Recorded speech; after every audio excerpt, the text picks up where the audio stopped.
thingy screen because I'm not ready for that. But yeah, go ahead and... Hi, everyone. Welcome to Icewind Dale, blah, blah, blah, blah. Here's the recap from last time. Who wrote the extra recap? Because they should do it. Whoever wrote that for me. I don't know. Who could it be? I couldn't even remember anything like the day after when I tried writing it in.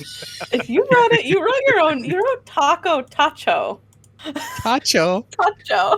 I can't spell my own name. Who do you think I am? Anyway, so we started the session on the going up to the Lord's Alliance airship.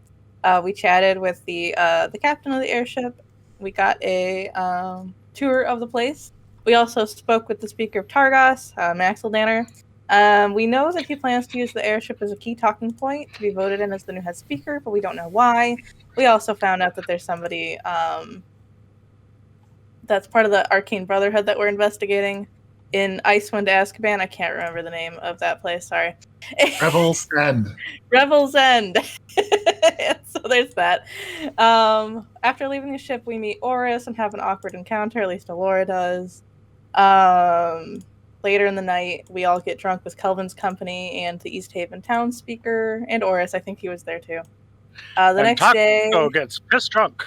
Yes. The next day, Tahko wanders around and finds an old man with a mechanical dog and a lot of other technological advancement typey things. That the guy was an artificer. Tahko's really excited about it.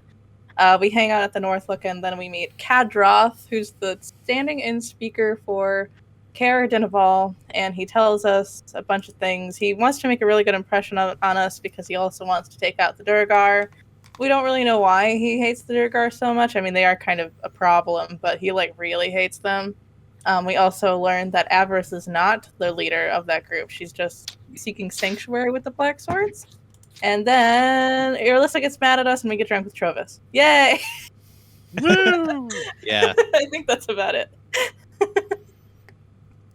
Say he hates the Durgar so much it's become his personality. Yeah. And that is where we rejoin the action. So it is now leading up to around 9:30, I would say, a.m. on the morning of the election for the new chief speaker for Icewind Dale. And the party make their way from the Northlook Inn to the town hall, led through the various labyrinthine offices to the main council chamber, and are led to the gallery which overlooks the large table with the individual chairs seated around.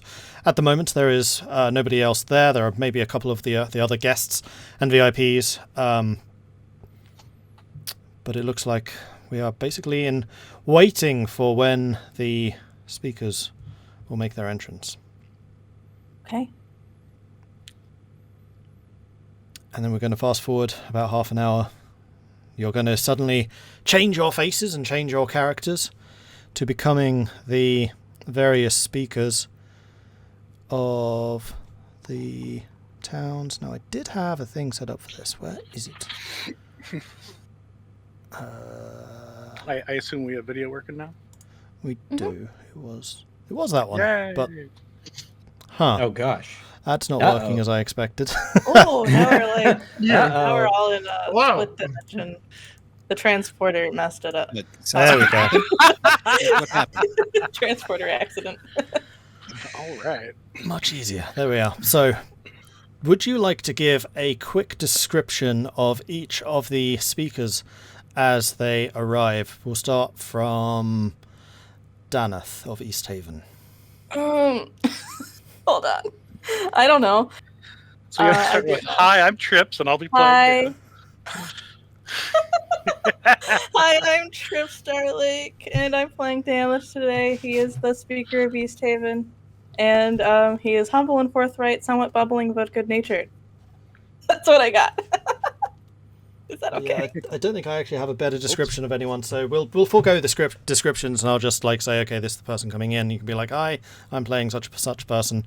So Danath was the fairly well dressed. I believe he had black hair, bit of a goatee going on. Speaker of East Haven. He is the first to enter the room. He kind of looks around for a moment, and then takes his place at the seat with the placard of East Haven.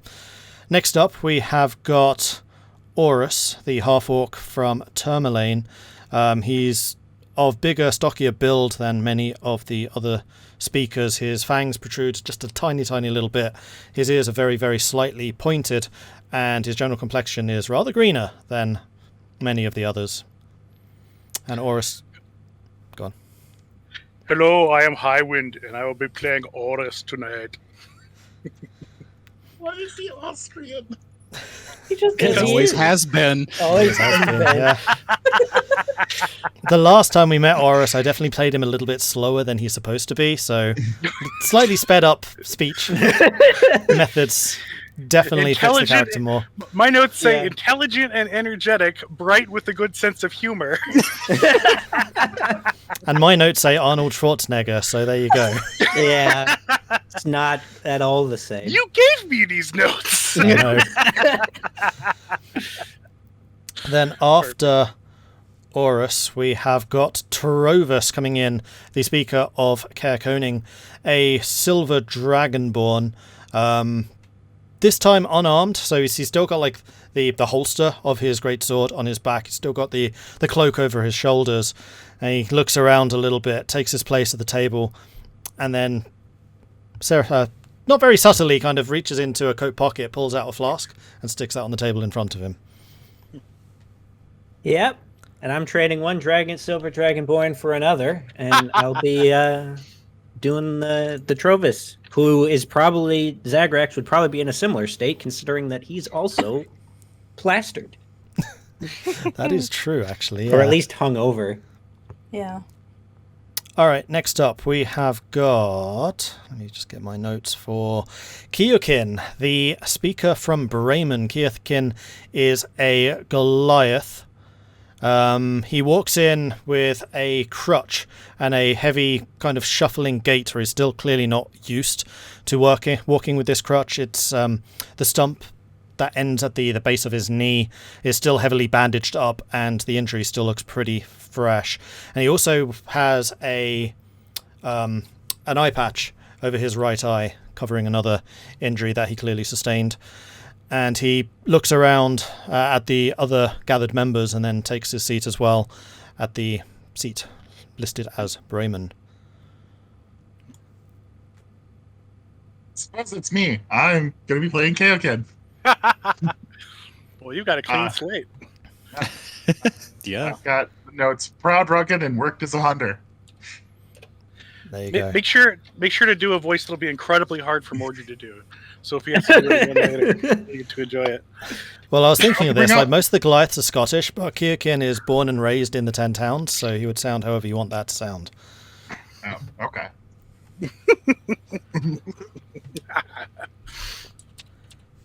Within reason. I hastily add. Then next up, we have got Maxildano entering the room. He's got a black leather jerkin on. He's got one of those half cloaks that covers over one shoulder and not the other. He's wearing a bit of a floppy hat with a purple feather sticking out of it, and with a look around, he kind of gives the various speakers around a quick nod, particularly to Aorus, and then takes his seat as well around the table, followed swiftly by Irilyssa approaching after that. Irilyssa, the speaker from Goodmead. Had to think about that one for a minute. She just gives a very quick nod to everyone around and then takes her seat without saying too much.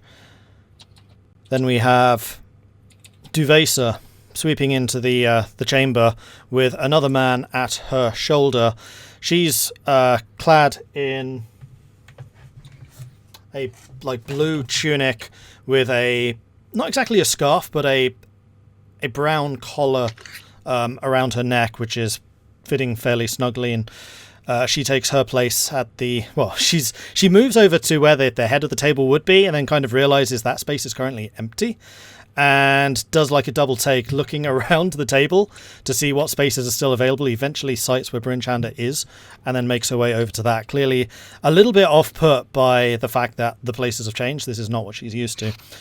And then finally, the man that was following her in is dressed in a long red robe with white fur highlights around the collar and going down the front of his chest. And there is a seat which is just behind the speaker's table, and he takes his place on that. He, in his hand, is carrying a long-shafted scepter, and then he stands a moment. Well, he sits for a moment, waits maybe 5 to 10 minutes. Some light chatter happens across the table, so if you want to say anything to your contemporaries before we get properly started here, this would be your opportunity. I see some new faces and some old faces. It's good to be greeting you all again. Yeah, it's nice to see you again. Been a minute. Doesn't say anything. He just nods.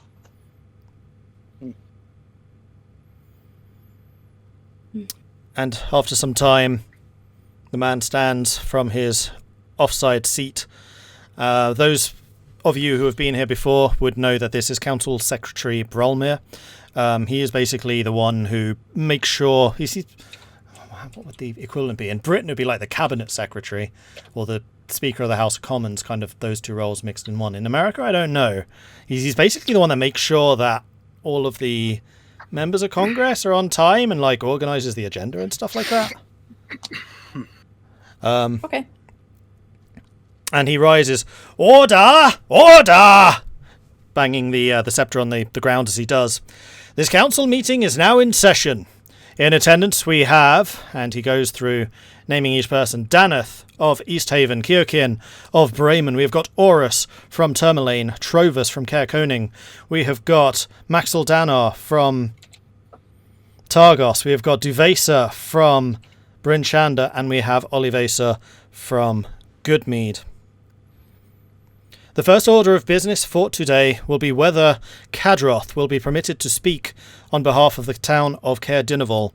Ordinarily, this would be a mere formality, with the chief speaker giving permission or not for those who are in attendance and are not duly elected. We have got a note from Speaker Crannock stating that Cadroth is to represent his town, but that must still come before a formal vote for the rest of the councillors here today.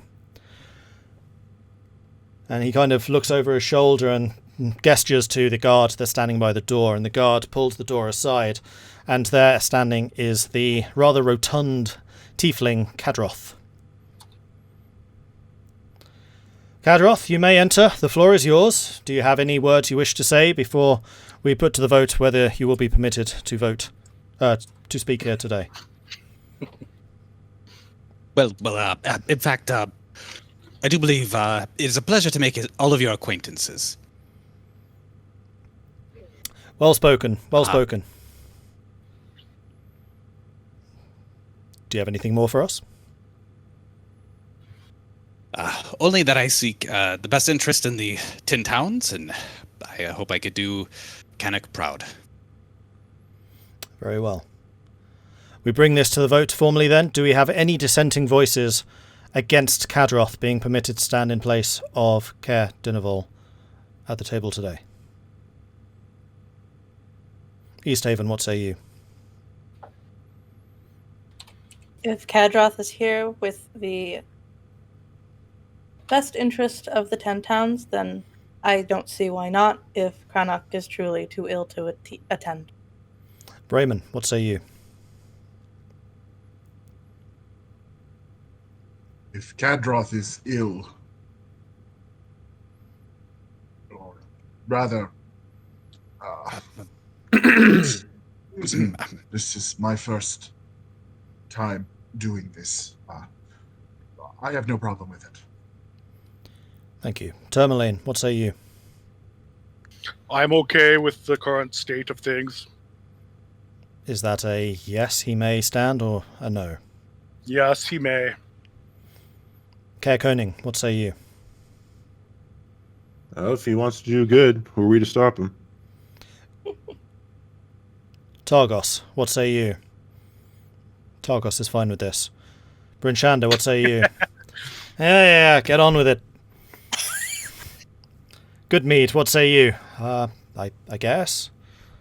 Very well. Kadroth, you may take the seat of Caer Dineval as the representative here today. I thank you most gratefully for this opportunity. Next, as you know, we have an election for the new chief speaker. To this end, there are 3 nominees. We have Irilyssa of Goodmead, Nerth Maxildano of Targos, and the incumbent Duvesa Shane of Bryn Shander. Each nominee, in reverse order of seniority, will have a chance to put forth their argument as to why they should take the seat as the chief speaker. Once each has spoken, the floor will be opened and allow the other speakers to ask questions of these nominees. While we do have important persons viewing proceedings from the gallery, their purpose here is to ensure true and just proceedings, so we would ask for quiet from them. And with that, the secretary kind of looks over at the gallery and eyes each of you individually as the party members. Once questions and answers are drawn to a close, speakers will then be asked to visit the Council Secretary's office to cast their ballots in secret. Tomorrow, at 9 a.m, the ballots will be counted, and the winner announced in the town square. Good luck to you all. Irilyssa is the newest speaker. The floor is yours. And with that, the Council Secretary takes his seat once again, placing the sceptre horizontally across his knees, and Irilyssa rises to her feet, fiddling with a quill pen that she has in her hands. Hello, everyone. My name is Irilyssa, and I recently became the speaker for the town of Goodmead. I know that all here are having a really difficult time of things at the moment, seemingly under siege as we are by this eternal winter. Since taking position as the speaker of Goodmead, I have seen it as my duty to ensure that all members of the town have food and shelter they need, a policy we have extended to all those who have sought our help. I'm pleased to say that, while we are by no means comfortable, our people are doing well. New buildings have been built, hunters ply the nearby forest, and fishers brave the ice to bring home the catch. The bees, as ever, thankfully, are hard working. None of this would have been possible without our new friends, however. Despite the toughest possible challenges, leaving their homes and their families with very little, they've worked hard and contributed their skills and sweat to Goodmead. Fishermen from East Haven, hunters from across the tundra, builders from the bigger towns, and of course the mercenaries like the Spinning Stones who keep us all safe. I've heard the accusation of inexperience being thrown at me, and during times of safety and plenty I do not have much, it is true. However, this is a time of crisis, and it is during the forge of this struggle that has moulded me as the speaker standing before you today. During this time, Goodmead has not only survived, but stands as a testament to what the 10 towns can achieve if we work together, and that is the experience I will bring as the role of the chief speaker. If elected, I would begin to centralise supplies and underguard, send those supplies to the other towns as they need them. Mercenaries have been key to our safety, and I will see them as being the source of our safety and security in this trying times. They will patrol the roads and keep them open to trade and communication. Several groups of adventurers, for example the Dawnbringers, have gone above and beyond the call of duty, and we will award them with the position of Marshal. Marshals will have the power to move unimpeded between the towns. They will be able to call on resources and supplies as they need, and it will be their power to respond to the threats that face us where they are the gravest. Each town will patronage one group, and those groups will be under the responsibility of the chief speaker directly. In this way, we can honour those who struggle the hardest in our name and enable them to do what they do best. The 10 towns have weathered many storms, and working hand in hand together, we will weather this storm also. And in time, the winter will fade and spring will flower again. Thank you. Thank you very much for that, Irilyssa. Next, we will have Maxildano of Targos take the floor. And with that, Maxildano rises to his feet, pulls off the hat, and places it solemnly on the table before him, before looking up at each of you in turn. My friends, we are under attack. The city of Bremen lies in ruins, its good people taking refuge in the city of Targos. Times are tough, but even in these times there are glimmers of hope. Targos has kept vigilant guards on its walls, and its gates are open to all those who would seek safety. It is during these times, when the night is darkest, that the hearts of Icewind Dale shine brightest. Like the citizens of Goodmead, the people of Targos have always been generous in spirit, and they have beggared themselves to help those who have come to us in need. But even then, famine is a very real threat. The lake which has succoured Tourmaline, Bremen, Lonelywood, and ourselves for so long has turned against us. A monster rising from the depths to purge the waters of our brave fisherfolk. Thankfully, our resident heroes, the Dawnbringers, and with that he gestures up to the gallery towards where the Dawnbringers are seated, have entrusted us with a cauldron of plenty so that we could feed all of those who came to us in desperation. I recognise even this is only a temporary boon. It can only feed so many. And ultimately, we must win back the lake on which so many of us depend. Sending ships to fight the beast has simply resulted in the loss of life and vessels. Mounting an armed expedition to hunt it was tempting, but would likely be disastrous.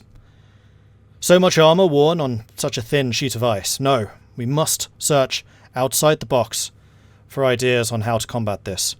And to that end, I reached out to an old friend, Captain Pez, of the airship hovering above us now, the Stormlight. This vessel has placed into our care, and I mean to turn its mighty weapons against the beast in the lake, and secure it for our use once again. Once this task has been completed, we will, of course, entrust the Stormlight to the service of the 10 towns as a whole. Our arms and armour will not be wasted in the meantime. We have mercenaries of great strength and valour in Icewind, but with our troubles being so extensive, resources have run scarce. As such, I have negotiated an agreement with Tourmaline, and with that he gestures over to Aorus, where their gems will be loaned to the Chief Speaker's treasury to pay for such armed forces as needed. I hope that this gives you some insight in how I mean to run things as the Chief Speaker. No solution is too unorthodox for the threats facing our beloved towns, and I do mean threats. We have Duragar striking at us from the shadows. We have goblins at the walls of Easthaven. We have even the dead rising again in the Lonely Woods. Make no mistake, these are dangerous times, and the only thing keeping our heads above water is the unity of the 10 towns. We are fighters. We are survivors. But to fight and survive, we must remain connected. My reputation as an information broker is well known. It is true I have made it my business to know what has been occurring throughout the region, and many have wondered just how I have achieved this. While these particular secrets are proprietary, I will be in a position to make considerable use of this network to move information quickly and safely between towns, and more importantly as the Chief Speaker to act on it quickly. It is only if we actually know our enemies that we can possibly overcome them, and once the immediate threats are dealt with, we can turn our attention to that which would doom us all, this damned winter. And after another look around the table, Maxildano takes his seat as well. And finally we have Duvesa, Speaker of Bryn Shander. The floor is yours.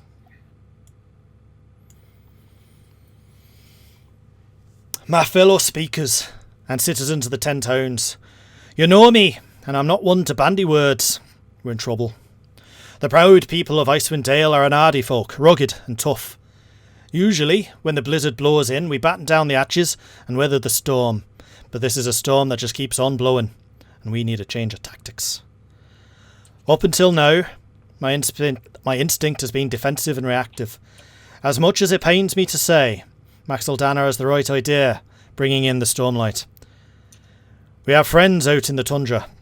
When the Crystal Shard threatened the 10 towns with destruction, it was the dwarves of Clan Battlehammer, the Redhead Nomads, and the Goliaths who came to our rescue. We've not heard anything from them in some time. We should send emissaries to find them, bring them into the fight. The eternal winter will have been rough on them too, so let us rally them and face the darkness together. I am happy to hear that that Goodmead is prospering, and that Targos has reached out his hand in friendship to those in most desperate need. Bryn Shander stands as the bastion of Icewind Dale as it always has, and our gates will ever be open to those in need shelter. This is not the time to hide behind walls, however. The towns have stagnated, and one tragically even lost due to our isolation. This must end today. We will raise militias to clear the ways between the towns, ensure that communications and caravans can move again. Adventurer groups will be contracted to seek out our dwarven, nomadic and Goliath friends, and render what assistance they can to rally them behind our united cause. By convention, the position of the chief speaker has been one of overseeing quiet meetings, but now more than ever, this position needs to become a platform from which she can be empowered to stand and lead. The danger facing the region is real, and we need someone to raise the banner and wave it proudly so that all in Icewind can rally together.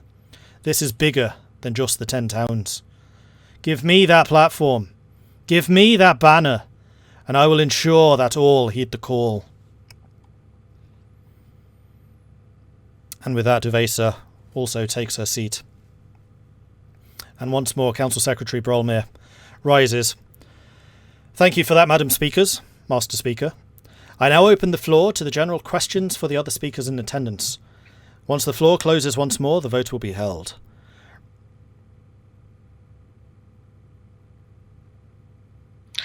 I have a question for Irilyssa. Yes, of course. You had mentioned centralizing of supplies. In what manner would you be orchestrating that?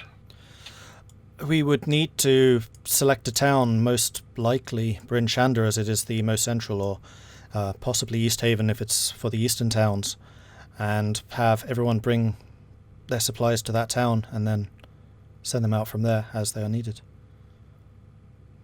Are we talking additional supplies aside from the necessities of the town, or all supplies? It would be all supplies from that local region. We would need to centralize most things. It is how we've done it in Goodmead. Everything is brought to the mead hall and then doled out to everyone once we know exactly how much we have to give.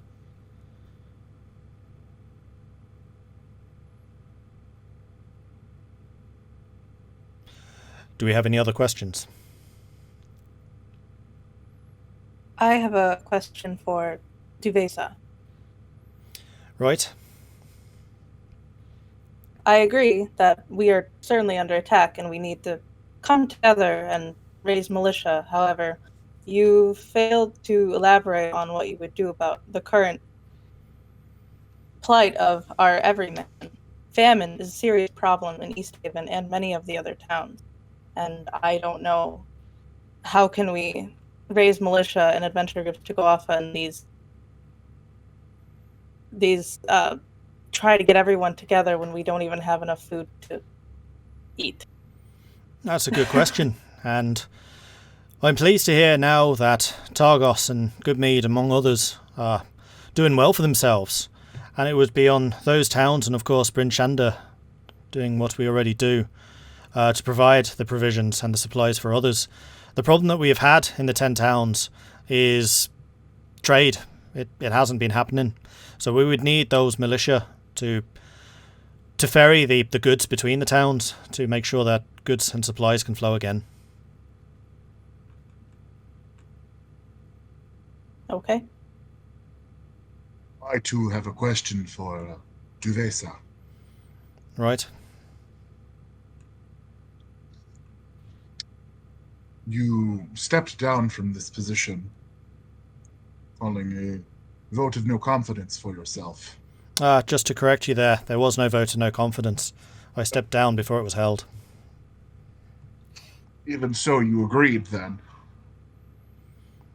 I agreed that the mandate which the chief speaker was under was not enough, and that's why we need another vote now, with a new manifesto and a new mandate for what the chief speaker can do.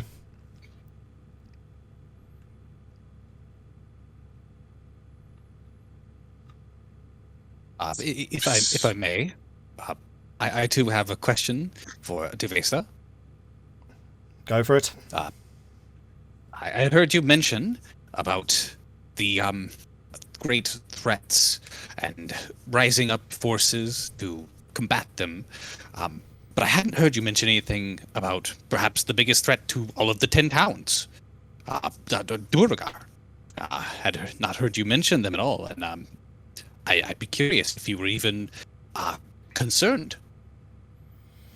Too right, I'm bloody concerned. You are, how would you deal with them?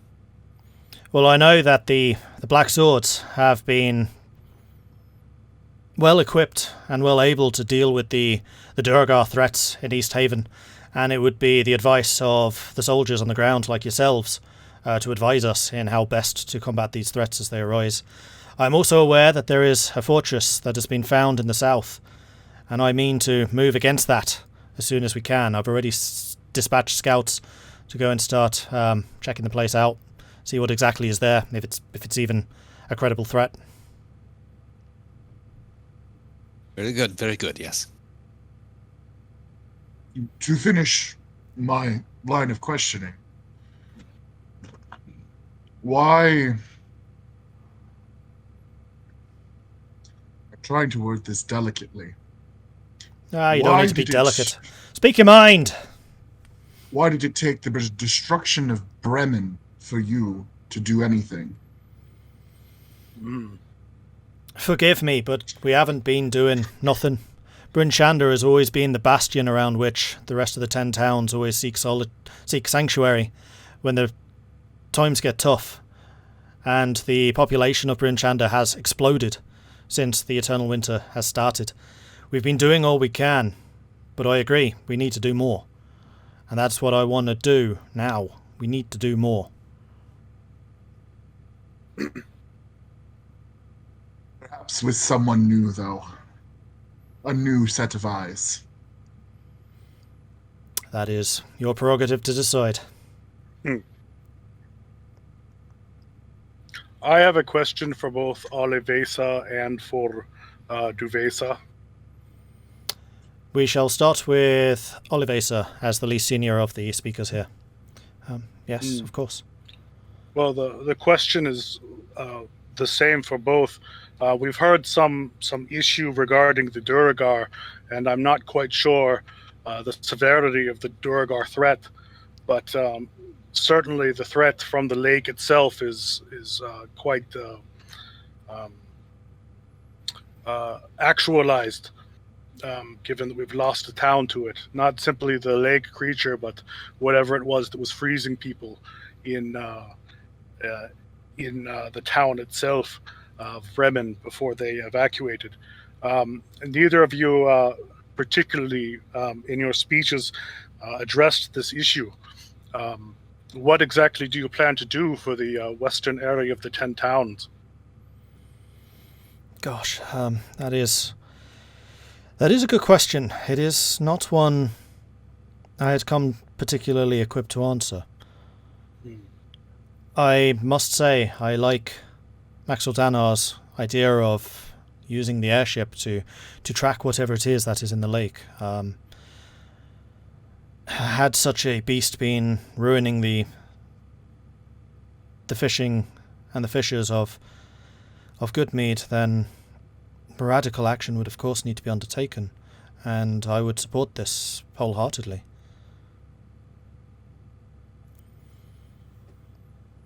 What Olivasis...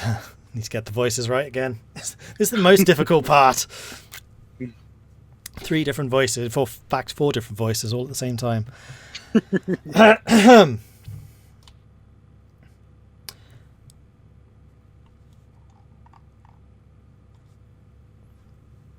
What Olivasis said... God, that's completely wrong. What Olivasis says is right.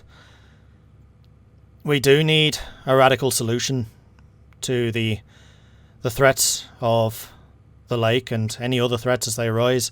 For example, Lonelywood is being cut off by undead and attacks from the forest there.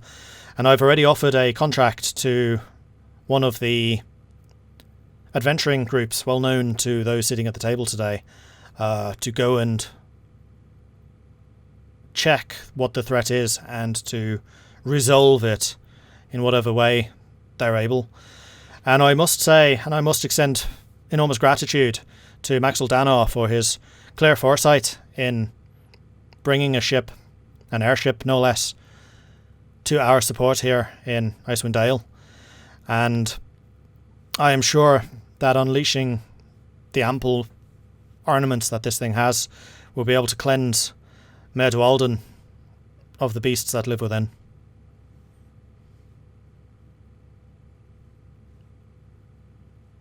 If I may, actually a follow-up question in the same regards to what Aorus asked. Speaker Lavesa. Yes. Certainly, no one may refute your expedience in protecting your own town.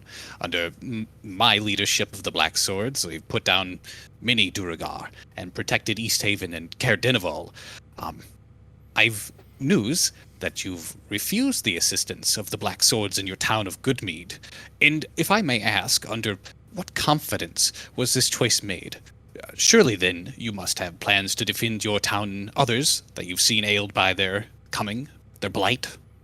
Yes, of course. And for ourselves in Goodmead, we are quite well protected thanks to our heavy use of mercenary companies.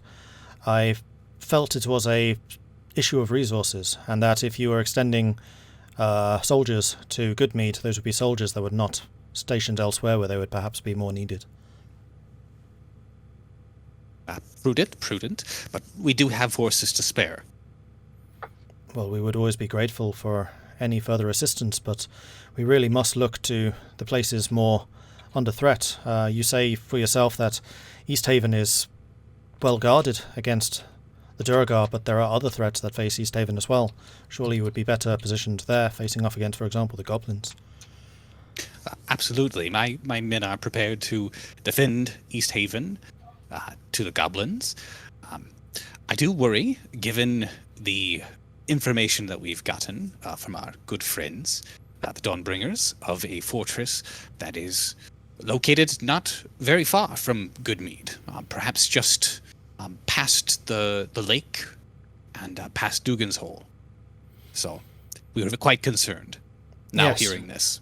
of course, and if we do decide on any action against the fortress, then you would of course be welcome passage through Goodmead, and we will render whatever assistance we can in terms of logistics. Most agreeable. Thank you. You would forgive me, Kadroth. I am not necessarily one with a head for war, but I do have one for supply and the administration which is required to ensure the steady flow of goods between people where they are needed. Quite amiable. Do we have any other questions for the nominees now? Sorry, I was yawning. Okay. Trovis. Yeah, Trovis will go. Yeah, Trovis will go, and yeah. Well, he'll probably say that too, but no, Could just Trovis be will go. gone. Yeah, and take a swig out of his a flask, and then Well, I have to say that everybody seems to have a forward-looking and action plan moving forward, and that, I say, is the way that we need to go. But I have one very important question for Maxildano. Yes, of course. Can I join that airship in attacking that sea monster? I see no reason why not. We would welcome the... what is it you're wielding these days? Sword from a dragonborn of such caliber. Perfect. That is all I have. Okay. Excellent. Yes, Kadroth. Yes. I have a question for Speaker Dana. I've heard you speak just moments ago about the pressing blight and threat of the Durgar, and very happy to hear you taking steps that you see them as a threat, as they are to every one of us. What steps have you taken to rid this blight of our land? Who was that to, sorry? Speaker Dana. Maxildano. Yes. Okay.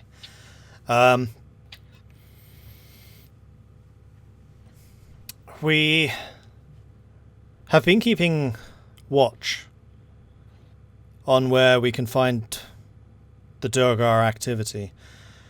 Some of the Duergar that I believe you yourselves rooted out in East Haven were discovered on information lent to you by members of my organization. And it is through this information network that we would be forever providing the eyes and the ears to the ground and to the skies and to the woods around the 10 towns for whatever threat, wherever they may linger. And that information will be made with utmost expedience to those most well-equipped to deal with those threats as they arise. Wonderful. Wonderful. Keokin. I also have a question for Nereth. How long would you be able to keep this airship on retainer for our cities to keep them safe? Unfortunately, the exact length of their service, I am not sure. But needless to say, it would certainly be long enough to cleanse Myrddin of its leviathan beneath the waves, and to attend whatever duties we need elsewhere. Perhaps taking out this fortress or citadel that the others have mentioned. If that is the wish of the 10 towns and the speakers of this council for its best use, then yes, I would certainly stand for that.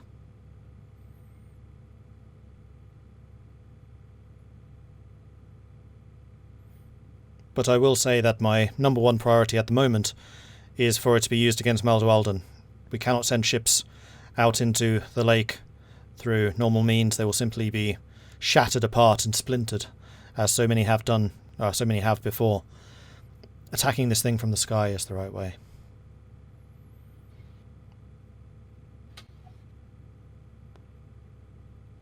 And dropping a sword-wielding dragonborn from it seems.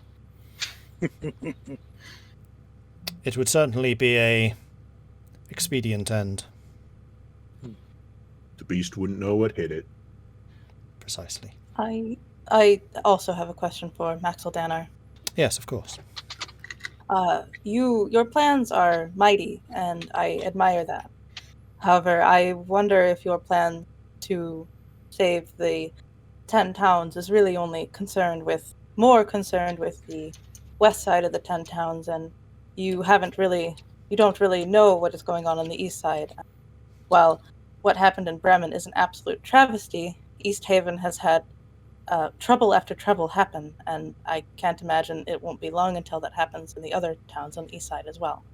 Do you have a plan to send militia also there equally, or spend all of your time worrying about the very terrifying imminent lake threat? Oh, as I already expressed, the airship, the Stormlight, will be sent to the lake because conventional arms are not suitable for such a undertaking. So the arms and armour that we have available to us in Targos and beyond will, of course, be dispatched to whichever town requires it at the time. And as I've already outlined, we have already secured finance from the city of Tourmaline in the Way of Gems. So if any mercenary companies and adventuring bands or whomever wishes to raise sword and shield in the defence of the 10 towns can be aptly paid for their work. And we will keep that equal throughout the 10 towns, or? Of course, wherever it is needed. Okay. Are there any other questions?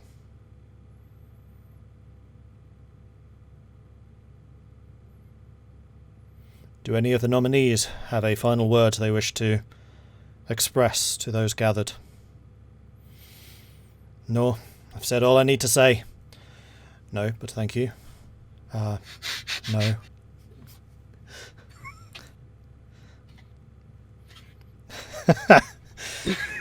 Well then, I consider the floor closed once again. I would remind the speakers that they have until first light tomorrow to make their votes known to the Council Secretary's office, and then the votes will be counted for 9 o'clock a.m., where they will be told to the 10 towns through the central square. Until then, I name this session dismissed. Boom. And with that, each of the speakers files out through the chamber and beyond. Do any of you have anything you want to do or say to anyone in private? This is where things get really complicated. Or if you are ready to vote already, then please do DM me who you want to vote for out of those three. I would actually like to speak to the other speakers as the meeting is concluded. Okay. Just informally. Call them out for a drink and All of us. discussion. Everyone probably does go out for like post-speaker drinks, probably held in an adjacent hall or something, just like tea and biscuits type affair. Well, just before, everybody, leaves the room, especially, because I don't know if I'm going to see everybody in one area. I'd just like to say that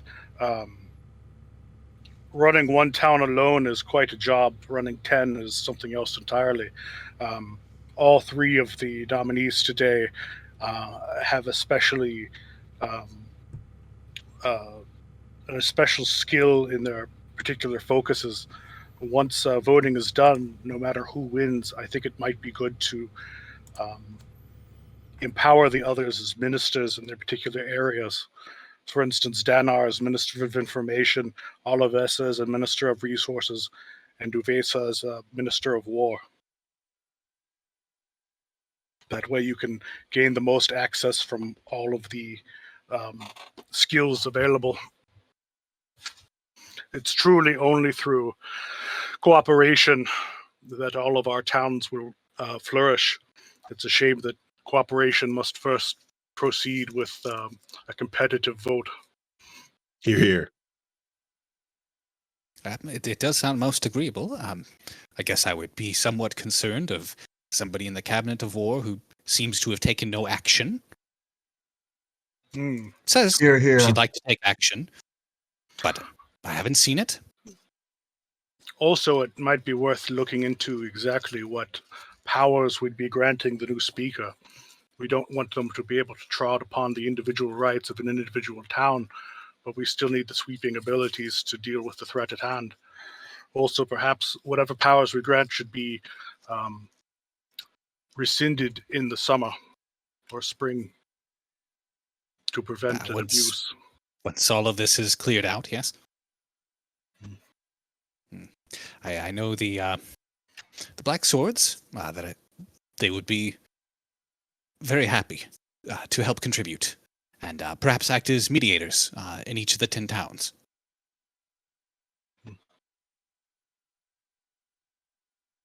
I'm curious as to exactly what your, this is perhaps not the place to discuss it, but exactly what your issue with the Duergar are.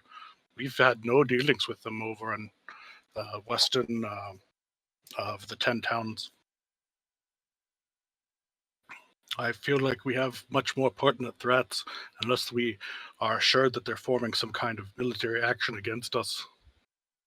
Oh, I assure you they are forming, and not just forming, they're enacting military conquest upon Easthaven. The place is barren, a ghost town, as it once were. Several killed, chased out. Farmers are non-existent. I've heard of a theft of resources, but that was just one of many issues that Easthaven has had to deal with. They destroyed our property as well. Yes. I can imagine this whole time Danis is trying to talk, but Kadrith just keeps talking over him. Yes. No, absolutely. Yes, that's the thing. They are cunning. They set their traps and they wait. And when you least expect it, they spring it upon you. And from out underneath you, the floorboards break. They take you out. All of your town. They take everything. And you wind up dead. Duergar aren't that much big of a threat. We when dealt with them at my town and haven't seen them since. They've been a bunch of pushovers, if you ask me. If you haven't seen them since, you Yes. don't know if they're not there. They're very good at staying hidden. Yes, they're Yeah. Tragically hidden. Kadrath, with all due respect, it was not Duragar that destroyed Bremen. No. I do No, it not wasn't. think that these Duragar are as big of a threat as you seem to think they are. I They seem to be politely disagree. handled. For now, we don't know. Right now, it's goblins in East Haven. Before, it was cackling dogs. Next, it'll probably be Duragar again, unless we get proper militia spread Seem throughout to the 10 have towns. many problems in East Haven. One right Yes. after Yes. another. Yes, Yes. I'm it's quite never ending. surprised. I'm quite surprised to hear that the Duragar have headed all the way up to Kerkoning and had some kind of establishment there. Yes, they had a bunker of sorts that was no match for myself and the Dawnbringers. We swiftly dispatched of all that were inside. Hmm. Yes, and you can see why I'm so concerned. The east is a veritable barricade against the coming of the Duragar. You had mentioned that Cardenavol had a surplus of warriors on hand, these black swords. I'm curious, how are you able to feed them all so well? Well, we do not position them all in one place at one time. So spread about, the towns that they're in can help take care of them as much as they can take care of their own. In fact, we hope by taking siege to these blights that the cities, the towns will be able to reap their own benefits again and stay living.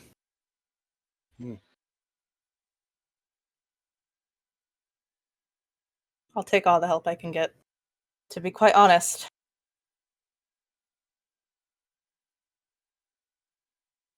Maxwell Dana, you had a particular view towards the black swords. It seems as though they're very effective at defending their regions. How willing would you be for them to be occupying your town? I would say your choice of words of an occupation are a little bit discomforting, but I would certainly welcome their assistance should the Duragar threat rise to target, for example, Targos. And were I elected to the chief speaker role, we would do all we can to support the Black Swords in their crusade against the Duragar. They are an able asset in the arsenal for the 10 towns. Yes, we have greatly appreciated information that has been passed along. Of course. These black Vigilant swords eye.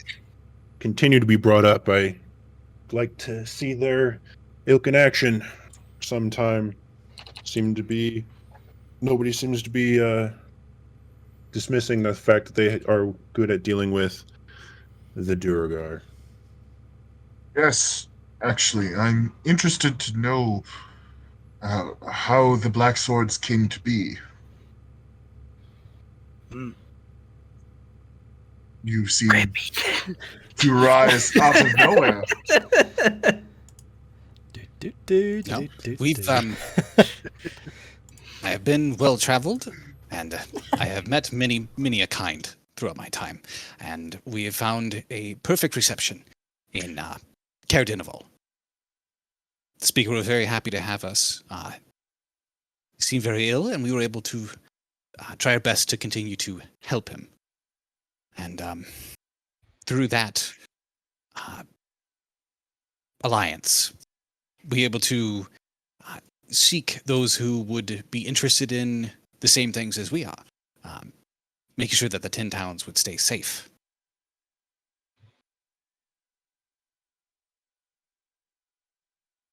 Keokin, are you planning any kind of attempt to retake Bremen and reestablish a city? Keokin. But Oh, at my this apologies. point, at this point, the numbers of Bremen are too small. We hope to rebuild, as my ancestors did after the Shard War. And you can be assured of my assistance in doing this, my friend, says Maxildano. I look forward to the help. Good.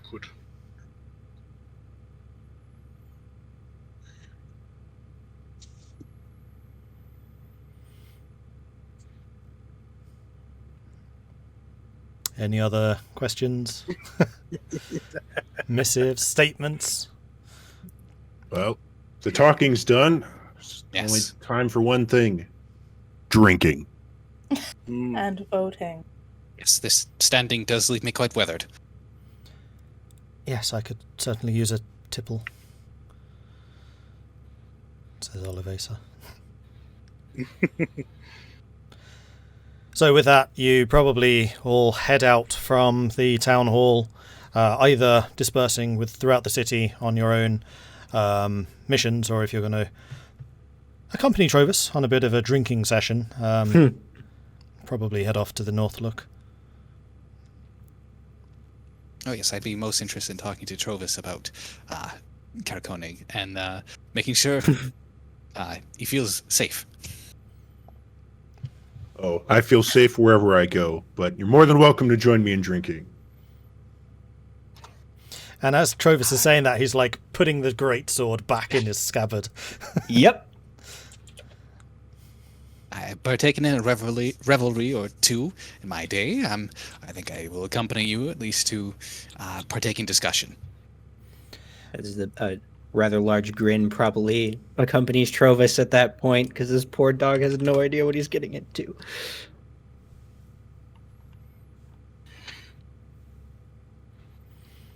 So, if any of you have made decisions about who you want to vote for, or if you wish to continue hashing things out, more than welcome.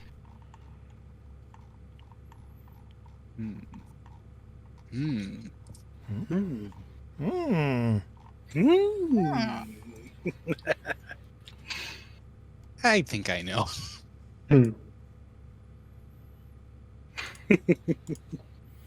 I'm genuinely interested in this. Yeah, it's the last round of poker.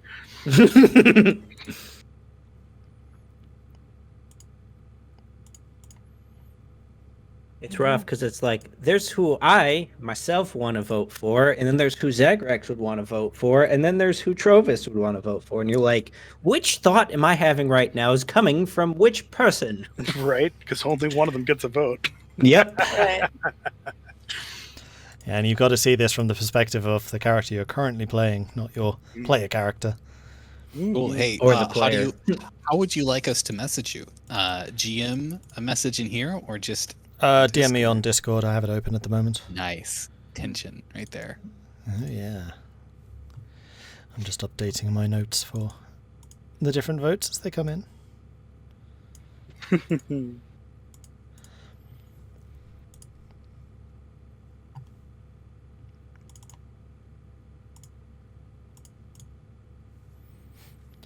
Now, obviously, the votes are secret, but will you announce the totals that people got?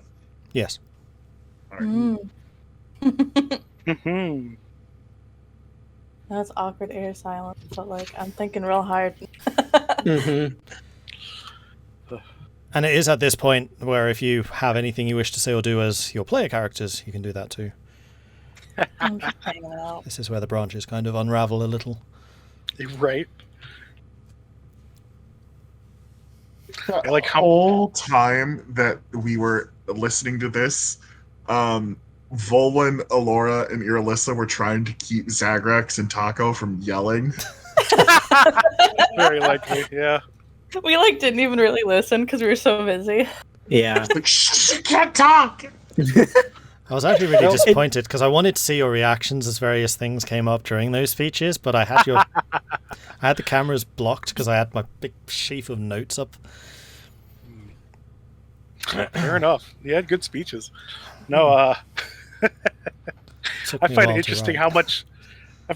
how much the Dawnbringers came up Sounds like we have a teleporter. We're just everywhere.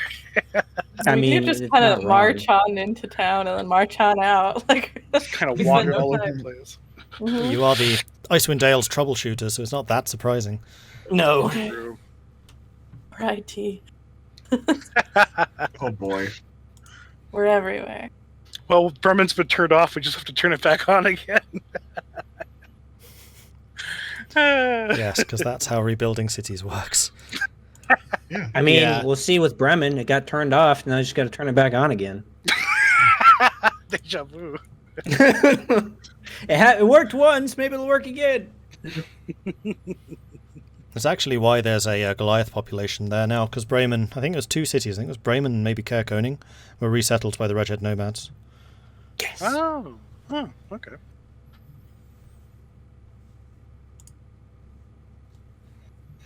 Hmm.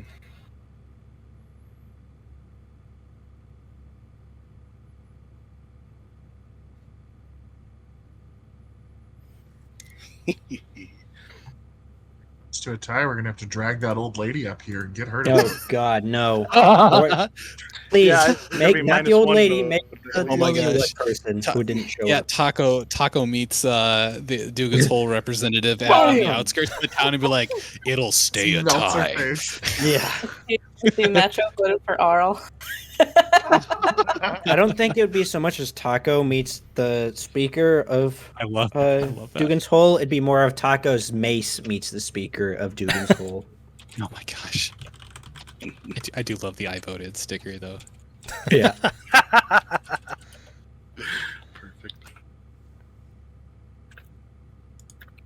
It is interesting embodying one of the council of the speakers. It is, isn't it? I was really wondering Isn't how it? each of you would take to that.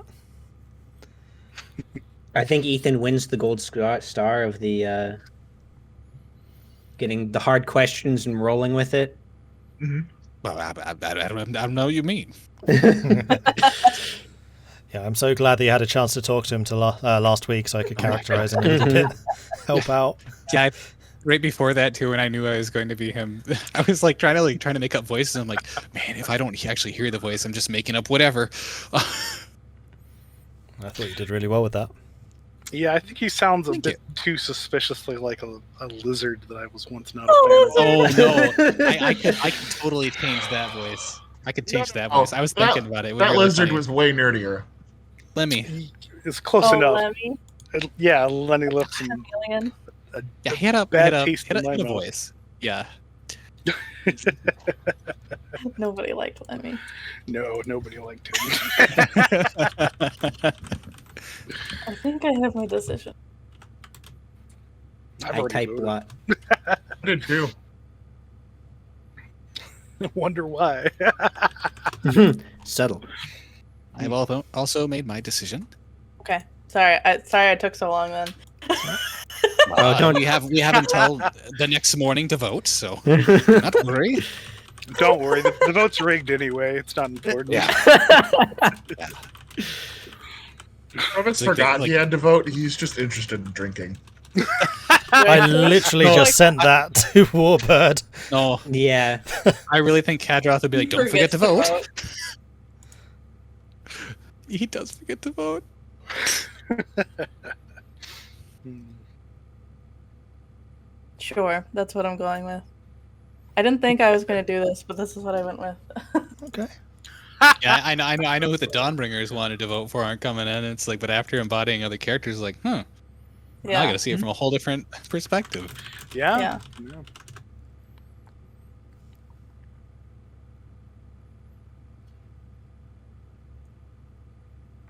I also thought it was really funny that you were totally talking over Dana when he probably should have been talking, and I was like, well, he does say he's humble, so whatever.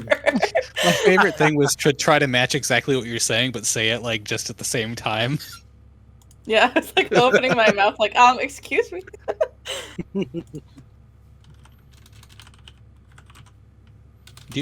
Are you sure you own East Haven? No.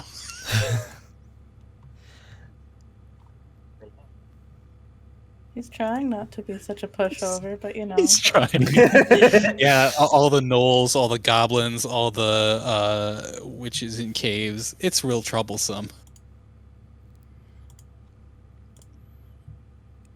What if that witch had become the speaker of East Haven? Oh god. Oh, what? She has like more charisma in like her smile than apparently he does. Are you talking about the witch that we got the cauldron from initially? Yeah, I am. That's what I was talking about, the leader of East Haven, who's humble, but like, Wow. unfortunately has fallen on very hard times. What would her stance be? You know, more barbecue sauce in everyone's bed.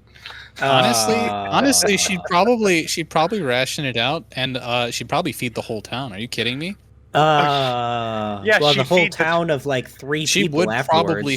She'd feed the whole town to the whole town is what would happen. Yes, Yeah. yes, fattening up the whole town, which will continue to fatten up the whole town. Honestly, her platform's not that bad. You know, when you put I it just don't that know. way. It's simply the conservation Platform. of resources Oh yeah. Mhm. and allocating Yeah. them to where they're most needed. Yeah, and as long as they don't know, But She they wins. don't know can't hurt them. Yeah. Okay, so was there anything that your speakers wanted to do, or that the Dawnbringers wanted to do before dawn next day?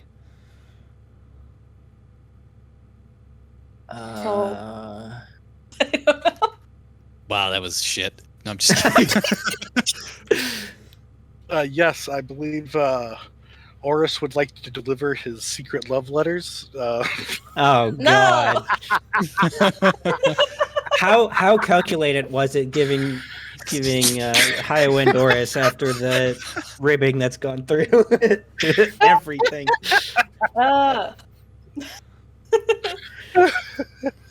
I mean, he can deliver them, but that doesn't mean Elora will respond. To be honest, I hear there's been a lot of delivery issues in the 10 towns, what with, messengers getting killed on the way and all.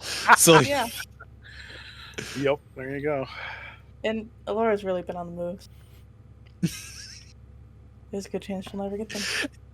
everywhere but Tourmaline.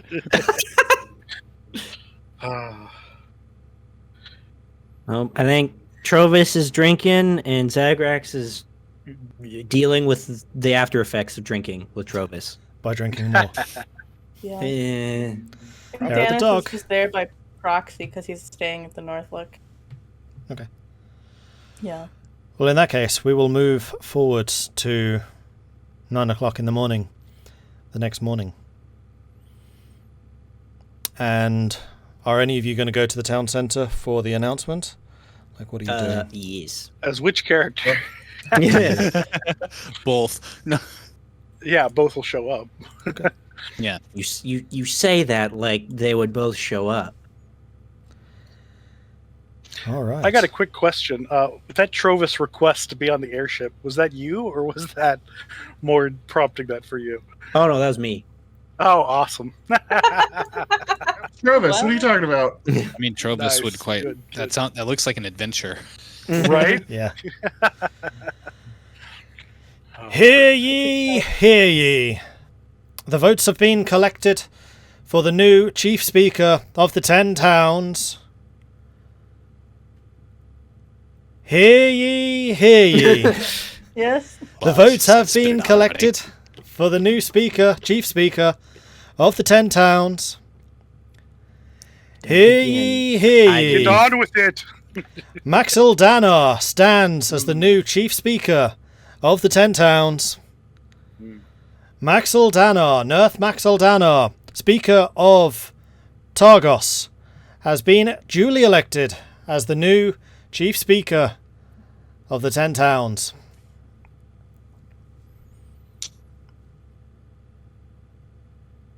And there you go. Cool. Maxildano's in. What does the voting break down? That is a good question. So, would that be said Please publicly, or leave. would that just be within like the speaker chamber? Probably speaker chamber. Probably Chamber, yeah. public. I don't know. Yeah, because they are trying to be transparent on this. So, okay. Yeah. Would everybody actually say who they voted for if it's actually that straightforward then? No, we're not saying who Okay. voted for who. Just We're how many. How many? Yeah. Gotcha. Like if only one person voted for Irilyssa. Duvesa was awarded one vote. Irilyssa was awarded 2 votes. Maxildano was awarded 4 votes, See. with 3 votes being uncounted. 3. Huh. Hey, That's hilarious. That's actually hilarious. Thomas, did you forget to vote? Oh, there. I don't think there was ever a plan. Yeah. Yep. And I wonder if Duvesa's like super bitter now. Maybe. Like, really? I'm the only one that voted for me? Hey, she can still do what she wants to do. She's still in charge of the biggest town, so... Mm-hmm. Yeah. Yeah. Mhm. Yeah. She still has her hands full. Yeah. She had some good intentions. Okay, so Well- this kind of depends how much more politicking you want to do. We can do a whole another council session where they choose, like, policy going forwards, like things they want to emphasize, things they don't. And you were talking earlier about having different people in different positions. We can absolutely do that. It's up to you. Like, how far do you want to take this? Oh, I don't know. We might want to do a full session just for policy negotiation. That's We have to. That sounds great. We have all of these policies written up and Properly noted. Notified. Yeah. I mean, as much as I think that's kind of fun, I don't think that's that fun. Which is why I'm asking. Like, I'm open. I would Yeah. say- I vote that Daneth take all the notes. No! How's that any The different Trovis than takes all the normal? notes. It's not. Well, the problem is Trovis isn't here, so Yep, Trovis is nowhere to be seen. Right. Oh no. he gets to go on flying boat. He got hammered. He's probably drunk and climbing one of the mooring cables right now. yeah, he's like on the anchor. Yeah. Swinging back You and just forth. see the silver thing just swinging in the air. Just below them. Every now and again, you get hit with something liquid, and it smells like vodka or something. Yeah, it may or may not be pee too. Who knows? Lovely. But I'm gonna say, I think, Strange anchor.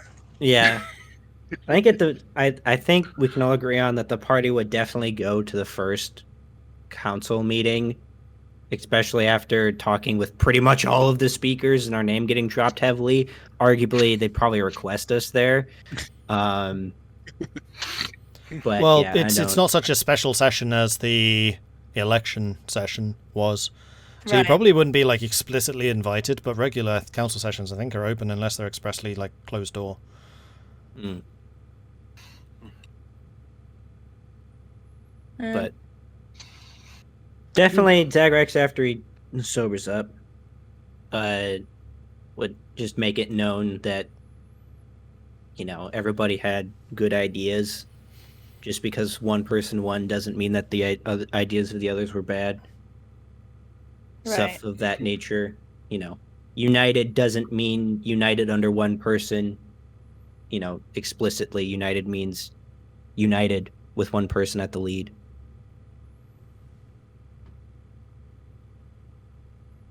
And thus the 10 towns went on to do all of their own things and paid no attention. Yes. Like it had Maybe. never happened to begin with. No. right. Like a real government. A lot of talk during an election, no action during the actual position held. Got my election, got my pension, we're good now. No. I think it's fine. Personally, I think it's fine if we leave the actual politics to the politicians because there's very little that, I don't know, our actual characters would have a pull in. Yeah. So, Yeah, this would very much be from the speaker's perspective. So if there was anything you Yeah. feel your speakers wanted to do, this would be your chance. Or you can just DM me it and I'll take it into consideration going forwards. okay. We all know what Trovis is doing. He's not in that meeting. Yeah, I think Tahko would probably just be a bit bitter that Irilyssa didn't win and they all didn't listen to him. Oh yeah, so- we gotta talk to all of us about that. Be like, hey, sorry, you didn't win. We tried. She'd probably be like, I didn't really want the job. You all pressured me into it anyway. So. Yeah. I I didn't come last. It's fine. Oh. That's true. That's hilarious. Yeah. I'm good. Okay. Me In too. that case, what I'm going to do is... That's all I feel like- noises. Yeah, I don't know what happened there though. Yeah. Your I like name's the noise. changed. It was magical. Were the names different? Yeah. Oh man, Neat. Yeah. Fancy. I didn't even know. Some would say professional. Who are you calling a professional? No one. Well, this leads back to you guys. You're there in the town square. There's a excited hubbub from everyone around talking about, oh, Maxildano's the leader. Okay, cool. That's a terrible choice. How did he do that? Did he steal the vote? I didn't vote for him. He's Because not you my can't vote. speaker. He's not my speaker. What happened to Oh, Devesa? How did she lose so badly? She's been so good for us. True. He definitely stole the vote. He took it for clean. 4-2-1. Sounds like somebody stole the election. Revesa only getting one vote. That's embarrassing. Yeah, kind of. I mean, to be fair, just going into it, you knew he had one in his pocket with Bremen, right? And that's already 20% of the vote. Did he? You I mean, I already, would you, assume already, that as you well. already got the. I really like the idea. It's like, yeah, well, we don't have to worry about her doing anything anyways now. Not like it happened before. Very quiet and whisper. She could go back to doing Oh. nothing.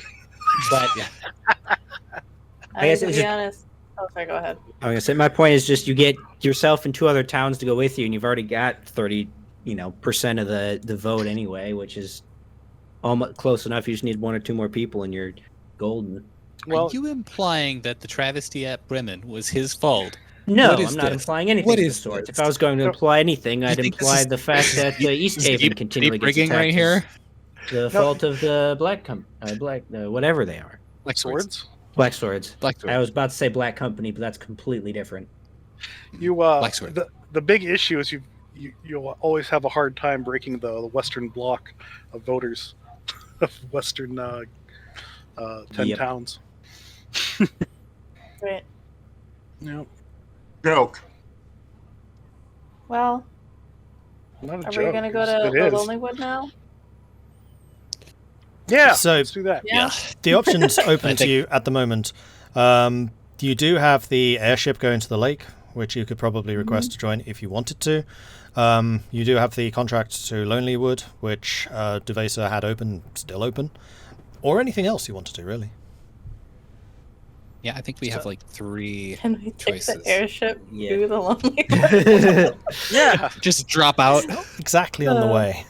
Just Right. Yeah. Wingsuit. Well, They have to fly over the lake anyway, so Mhm. why don't they do Yeah, do one full but We are sweep? not dropping into the lake. No.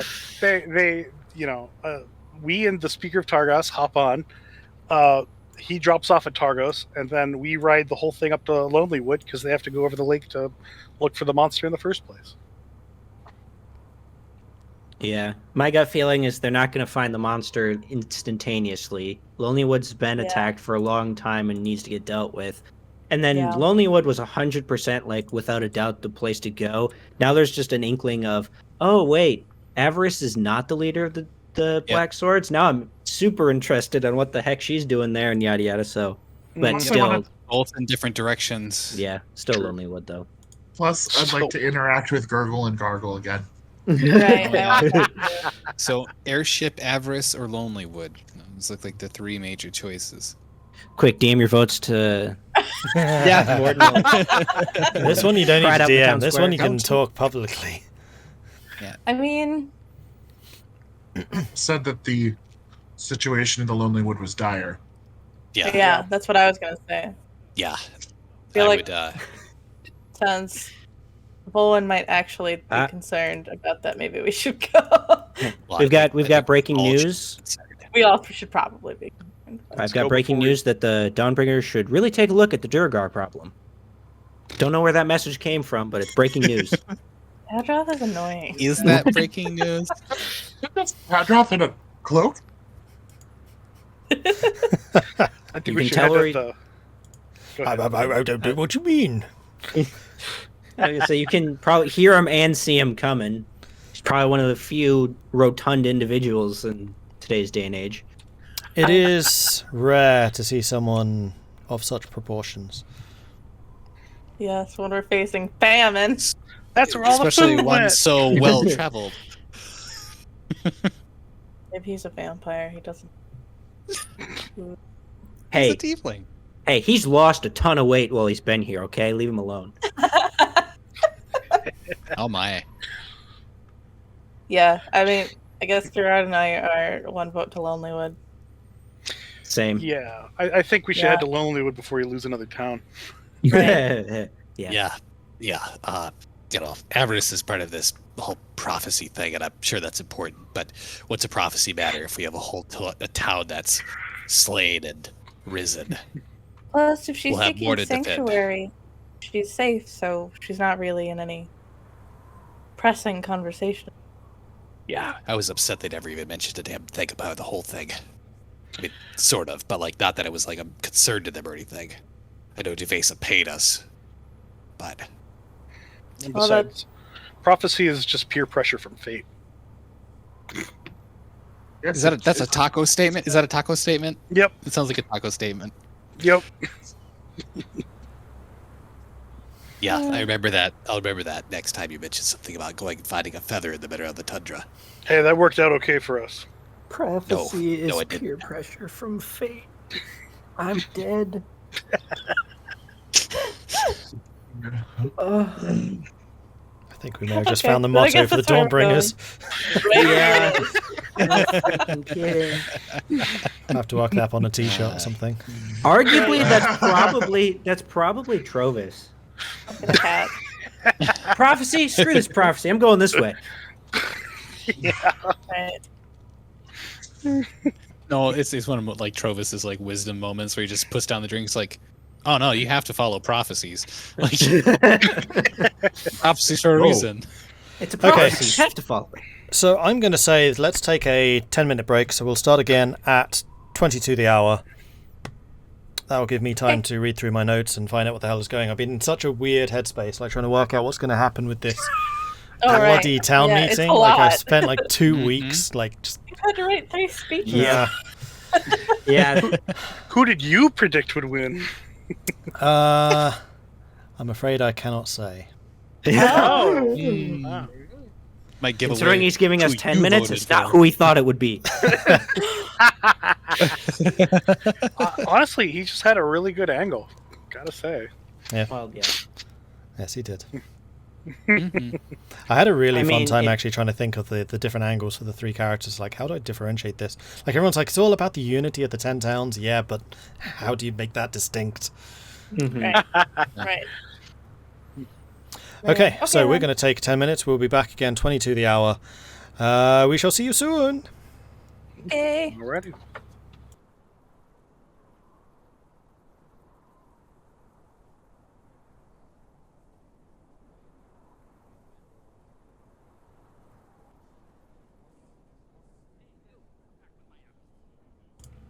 Ready. Let's do this. Switching back over. All right, welcome back, everyone. Hope you enjoyed the break. Sorry that it took a bit longer. I had a lot of notes to read up on, so I apologise for that. So, you are all still in the town of Bryn Shander. It is probably about 9:30 in the morning or so, having stood around, waited for the announcements. The speaker, or the town crier, took a moment to actually shout out the announcement, but it has been passed around. Maxildano is now the boss man. And the rest of the day, is yours. Alright, want to head out? I think our business is done here.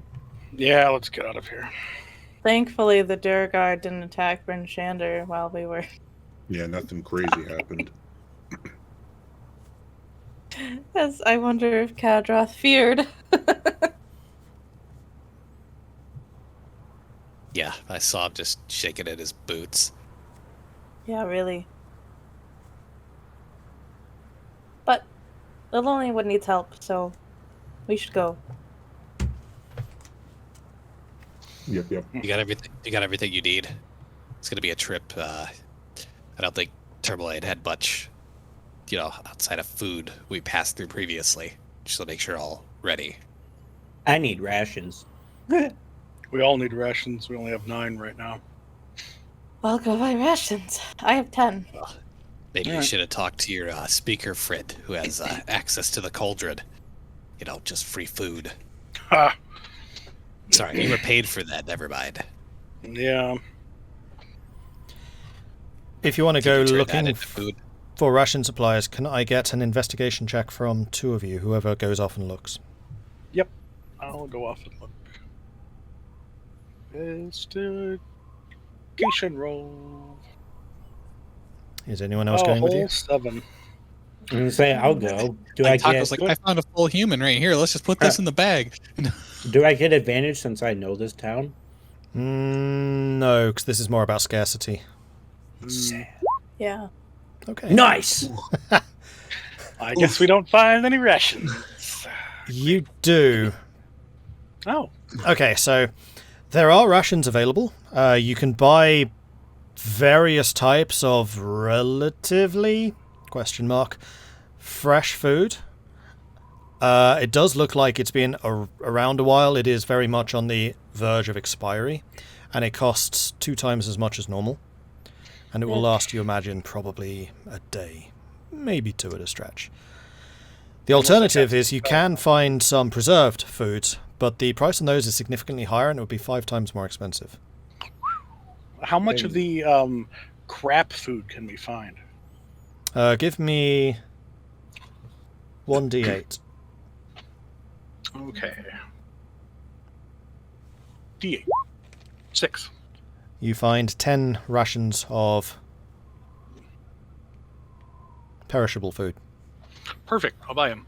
Okay. That's double price. Which is how much? 2 silver, I think. 2 silver each. I think so. Correct me if I'm So wrong, if it's- someone. 10 full gold. And I don't know. Sounds right. Rations.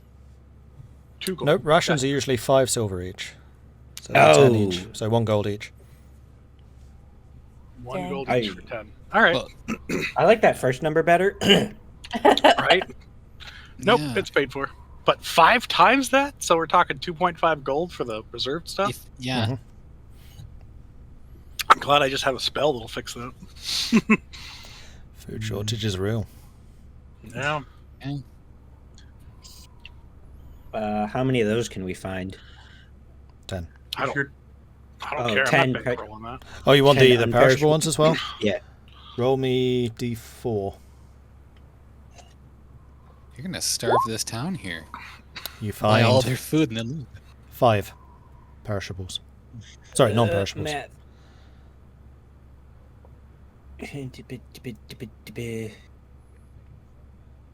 What's 5 point times 2.5? 7 point. No. Yeah. Do the math. You can do it.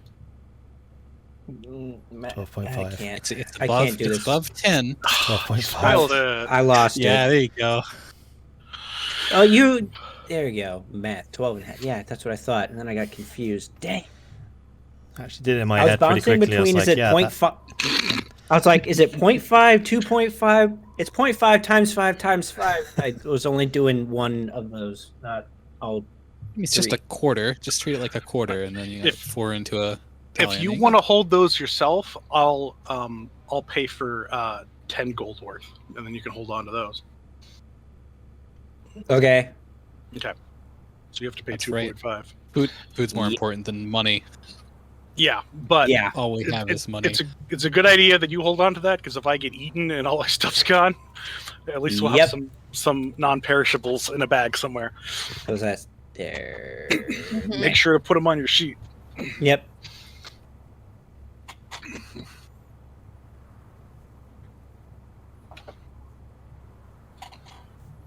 Okay. Yep. We are the good. Okay.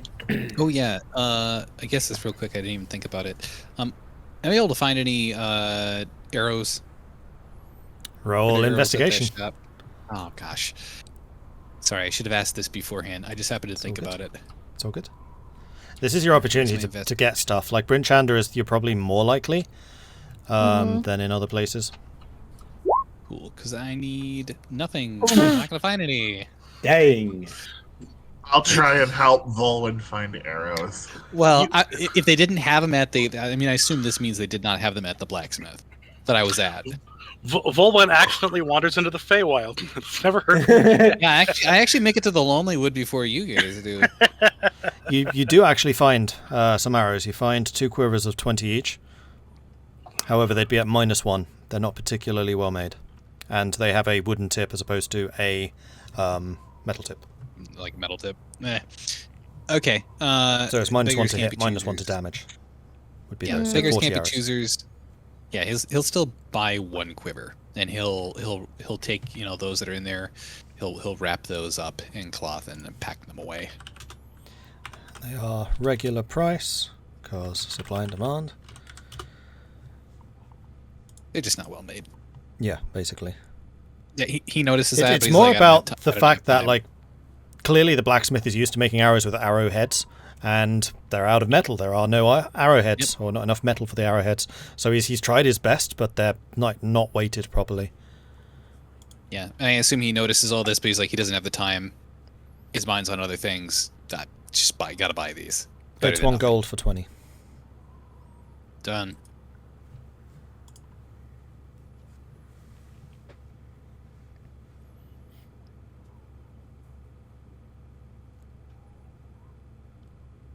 Anything else? I'm good. Nope. I'm good. I actually had food. Yeah, I'm guessing we got party food. So Yeah, we do. Although we should still, we Oh, have yeah, two I had- towns we can stay in from here. Like 1 ration, so. I haven't been using my rations because Taco's just been giving me them all. that's true. He's just handing away food Yeah. left and right. Mm-hmm. Okay, so you all meet up by the western gate. Vulwin carrying a new quiver of brand new arrows. Tahko and Zagrax, you've got a couple more supplies going between you. Irilyssa, you emerge from... Well, you would all have been together in the square, otherwise I would have said you come from the temple. And Elora, you materialize, As one does. Well, as one does. Well, she was in her lantern. yeah. I gave it to somebody and was hanging out. You were cleaning it. Yeah. So, you head out on your way to Targos. Can I get a survival check for your navigator? Can I get a perception check for your scout? And can I get a vehicle handling for your sled? The moose. Okie dokie. Unnatural 20. Nailed it. 18. Nice. I can handle that. 15. Okay, so yeah, you head out from Bryn Shander. You make pretty good time. With everything seeming to go well, you pass the 2 hours pretty quickly. You're kind of thinking on, having met all of the speakers, their different platforms, how it affects you, how it may affect things in the future. And you make your way to Targos, and about 2 hours later, you arrive at the gates of Targos. They are wide open. There are a handful of guards standing around. What would you like to do? I'd like to try and buy some more food. Roll me investigation. What? Oh, Targos has a whole cauldron of food, I've heard. Mm-hmm. But that's going Yeah. to refugees right now. I wonder how they got that. Yeah, you Yeah. may be able to find food here, Taco. Yeah, I Wow, got an you 8. only- One Man, better. one better, right? At least you're not in combat. That's true. Yet. You find 5 more regular rations, so the non-perishable type, and these are 3 times the usual cost. I'll let those go. Are you looking for perishables as well, or just non-perishables? Perishable is fine because I can just renew it. You I'm find good.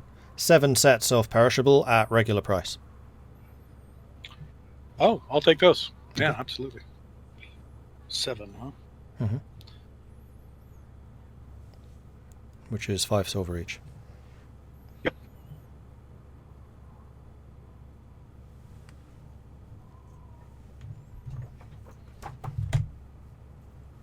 Sorry about the clunking around.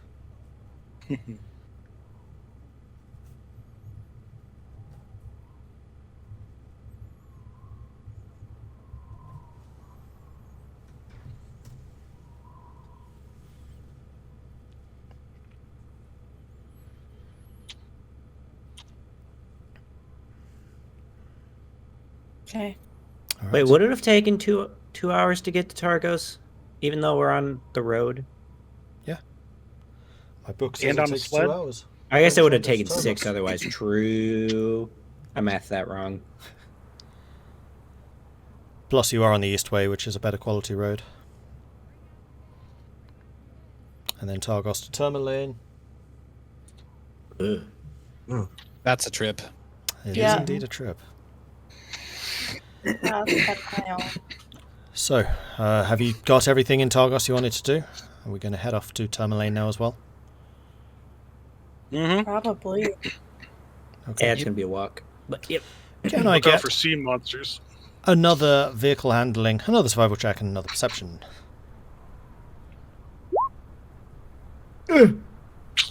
Survival, let's see. Perception. 16. 22. 16, 22. Wow. Nice.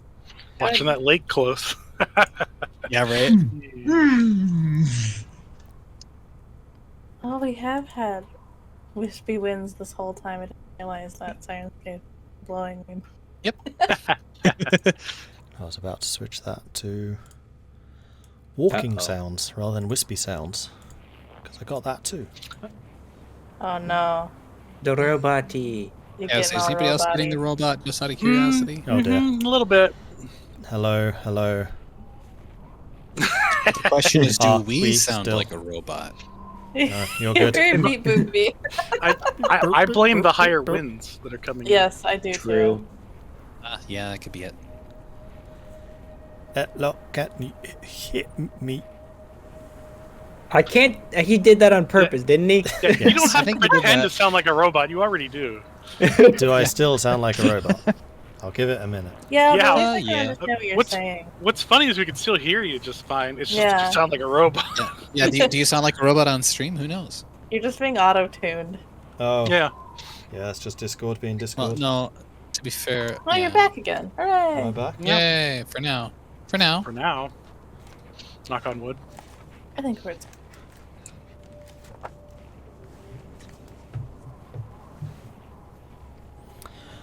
Okay. Well, if we're all good now. Yeah.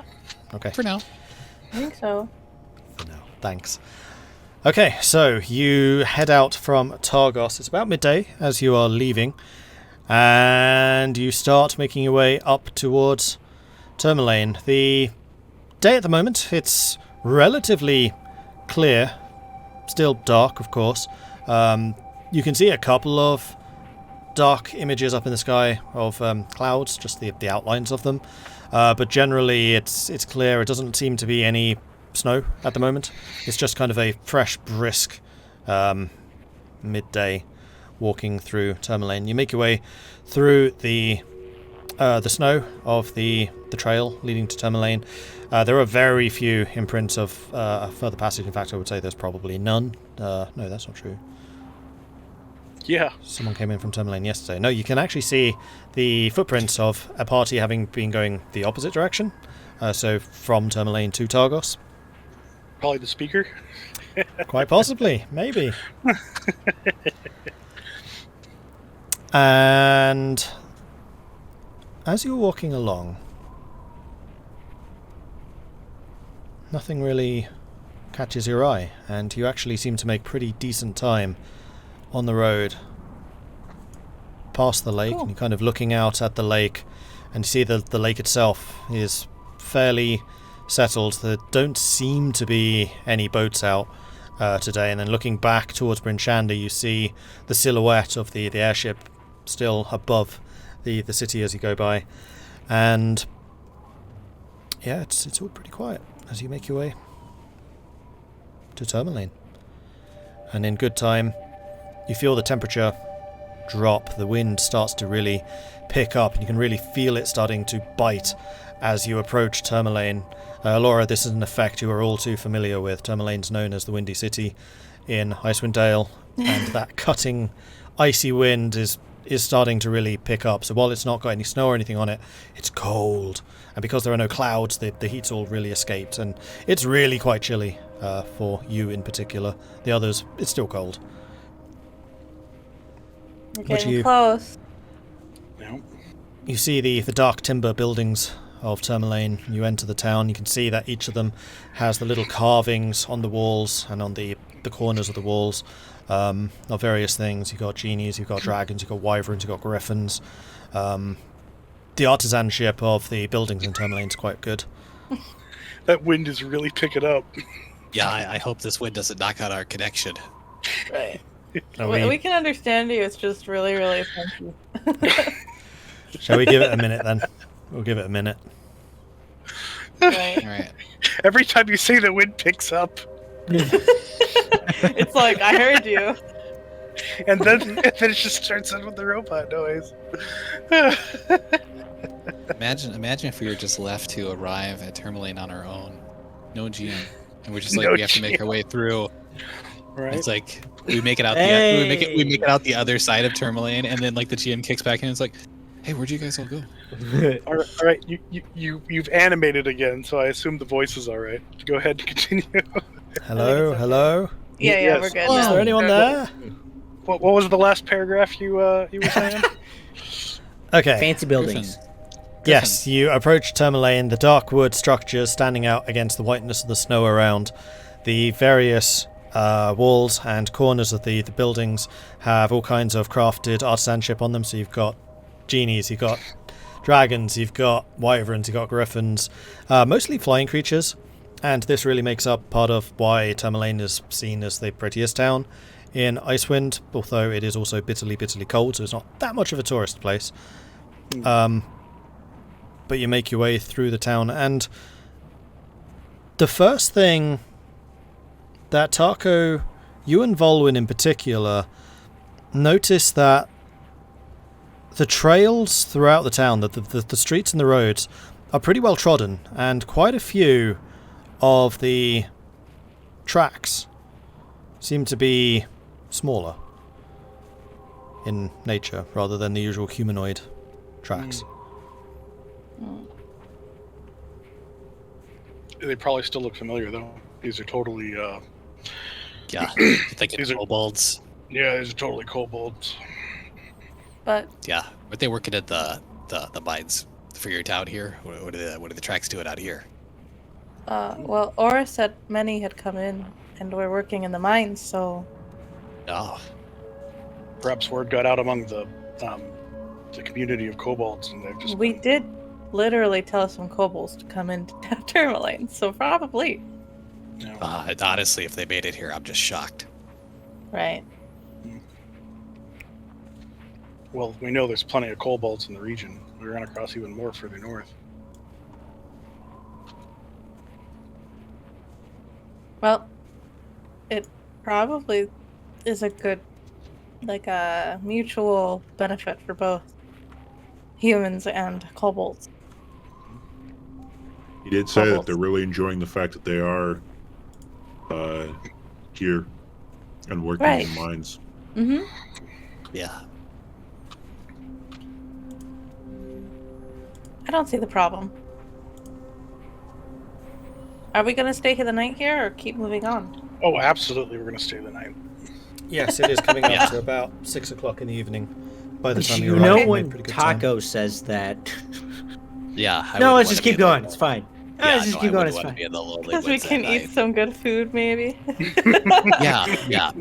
And we'd be traveling in the lonely woods at night. Not something I'd recommend. Yeah, that Okay. too. Even before this issue. Right. Well, okay. I guess we can go to the Singing Fox. Unless there's something else you want to check. Tomorrow morning, I'll probably check and see if I can't buy some more food. But Oh, right. Of course. no, the Singing Fox sounds good to me. Okay. Will your I'll lead the way. parents recognize you? I mean, you've grown quite a bit. Mm-hmm. Oh, they recognized me last time. When Well, I you had red weren't- hair. Yes, but growing a bit is much more I mean- noticeable than just changing your hair color. Well, that mean, just means we they'll notice me better. Yeah, I was gonna say we recognized her even though she got taller. I'm sure that's not hard for other people, right? Her parents Yes, have known we've her. also- Her parents have known her since she was much, much shorter too. Okay, forget I said anything. Well, that's fine. They'll probably be annoyed that I dyed my hair again, but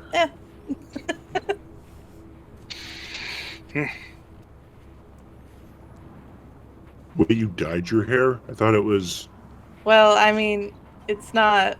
I didn't, but. okay. Magical dye.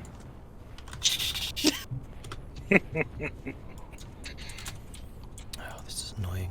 Sorry, I'm trying to find my notes again. It's okay.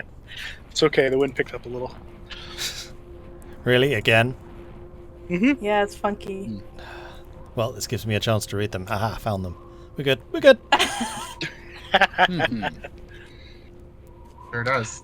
Just keep swaying back and forth. When we see you swaying, we'll know if you kick back in. That gave me. Oh, 'cause I since- see you there. It's like, Yeah. what are my parents' names? That's what I was looking up. Yeah, just look for the shaking Mord tree. I mean, since The we're just sapling. using Discord now for both video and audio. Oh, you're good now. Am Hey. I?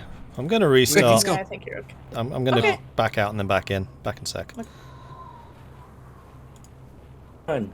Oh, Alone. we had Oh, monkey panic! Everybody monkey panic! super. Yeah, What do we you're do? good. The NPCs are just staring at us without blinking. Is things working? Are things working? Is this Yes. normal? Yeah. So far. So far, yeah. Okay, fingers crossed. So you make your way to the Smiling Fox Inn, and you open the door, and already from within you can feel the warmth from the hearth. Elora, you immediately feel that sense of like, I'm home again. I've missed this place. And as you're kind of thinking that, a lady turns from one of the tables that she's serving, and you immediately recognize that to be your mother. She kind of glances up at the group, then glances back down at the people that she's serving, and continues to talk to them, collecting their order. That's what I thought would happen. Maybe you're right, Irilyssa.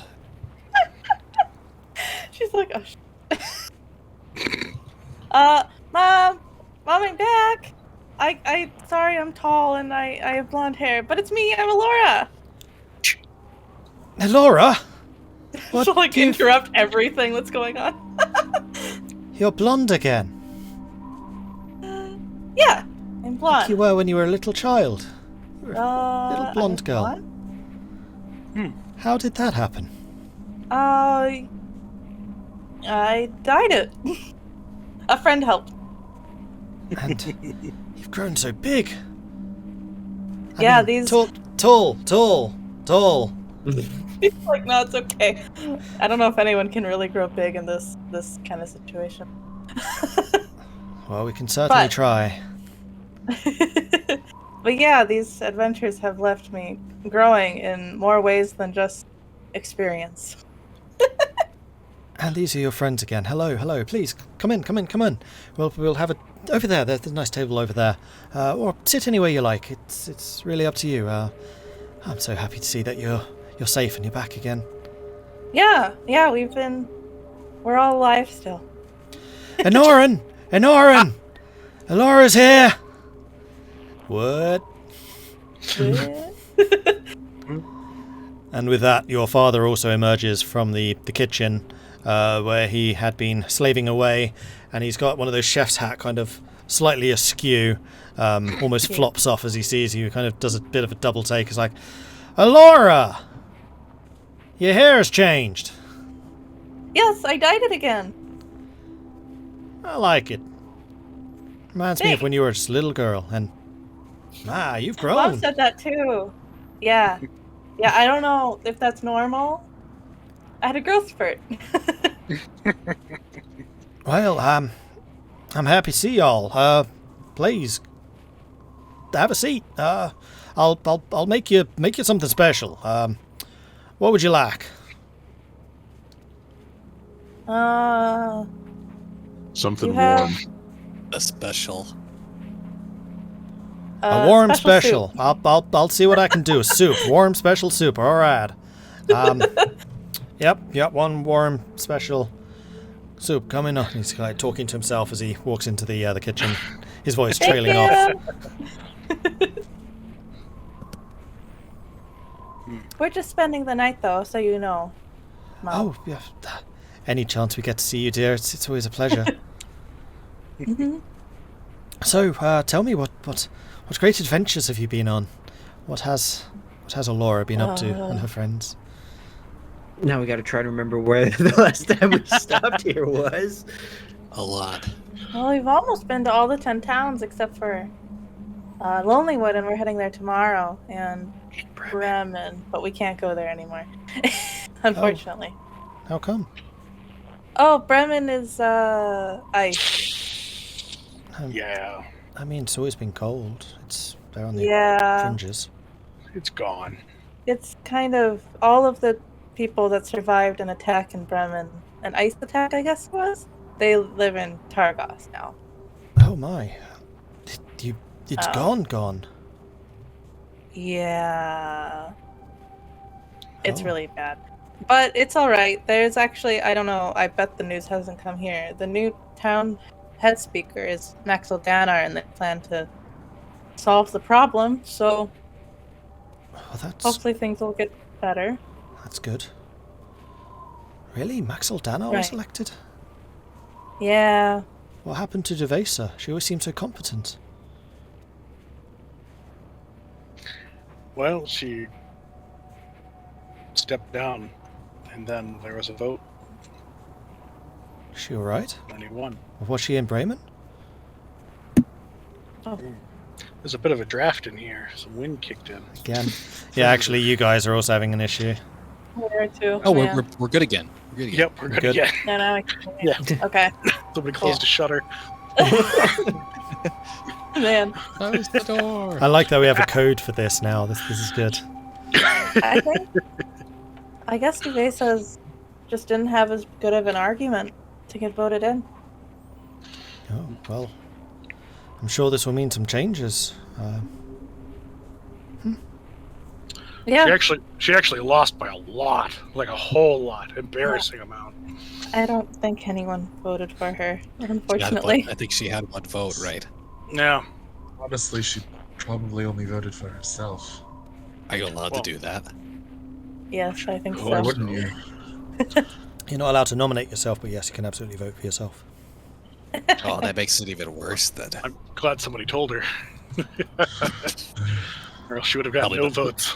yeah, probably the most action she's taken since she's been there. Oh, Wow, you're so And I rude. suspect that's why she didn't get the vote. The no But Julian? we helped our friend with her head injury, and we helped East Haven get rid of a cackling dog problem, and that's good, right? Cackling dogs. Yeah, there were cackling dogs that were attacking the farmers. they stood on two legs. Mm-hmm. Weren't very bright. Weren't real, actually dogs. Well, I guess times are changing. She glances over at another table and you note that there are 2 or 3 regular townsfolk, but also 2 kobolds sitting with them. Oh yeah, we climbed about 2. That was kind of cool. Kelvin's mountain? Yeah, we did. We climbed Calvin's cairn. Oh, I've always dreamed of doing that, but really, with It's it being very so dangerous. cold? It's very dangerous. I hope you're taking care of yourself. Yeah, I'm still in one piece. I'm glad to hear and see that, but please tell me you're wearing more coats than that. It gets awfully chilly out. Well, usually I'm wearing 3 jumpers. Do you still have the scarf I gave you? Yep, I still have it. But I not just wearing put it, it I in the- see. No, just because, well, I don't know. It's tourmaline. I'm used to the cold here. That Still kind no of cold. excuse. I don't want you to get a cold out there. Your coughing could set off anything. No worries. It's been quite a time of personal growth for her. She's I'll wear doing the fine. scarf. Don't worry. Yes, he must be feeding her well. You must tell me where you get it.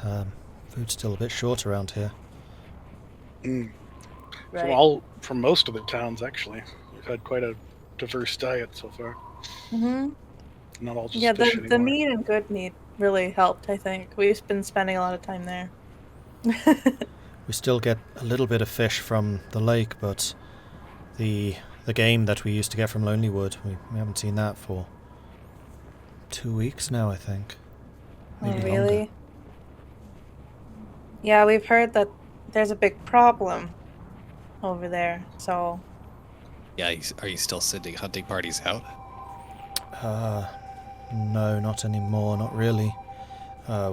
We heard that the woods were too dangerous. Most of the hunting was done by Lonelywood anyway, and we just bought the game they got, but nobody's been here to sell any.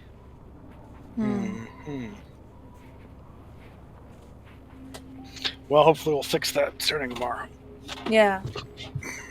Well, Vulwin's from Lonelywood, so I think he'd know better than any of us how to solve the problem, it feels like. well, I hope you all stay careful and be safe out there. 'Tis the plan. Please, can I get you anything to drink? Been sitting here nattering for too long. Sure. I don't know, I'll order something. All right, It's like probably a little too fancy, but it's her parents. Yes, of course. And she goes through the rest of you and takes your orders and then bustles off to go and collect that. Then a moment later, she returns a tray with several bowls of what looks to be like a fish soup type thing. And she Yay. puts it on the table and you can see little chunks of cod or something like that, trout, bobbing in. But it does look pretty liquidy. There isn't a lot to it. Mm-hmm. Oh, well. It's a little simple for what we usually serve, but we were always more specialising in the meat stews, but... Mm-hmm. Would you like some jerky? I think we have some jerky in the back. No, it's okay. This is much better than what we eat normally, so don't even think about it. It's all right. Thank you. It looks lovely. We still have some of Tahko the does enjoy his soup. the flat top mushrooms if you'd like some of those. Ooh, mush. Oh, yes, of course. I'll go and get them. I guess Elora likes mushrooms. She did eat all those ice creams. That's true. As long as they're not growing out of you, they're good. Right? They really grow on you after a while. Awful.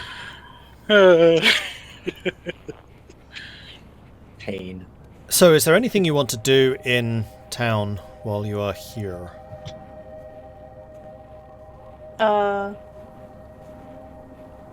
Maybe just Probably ask about the state just of things. spend time with her parents until it's time to go. What else? I'll inquire about buying out their jerky supply. Well, as you're travelling with Elora, we want to make sure you're well fed, of course.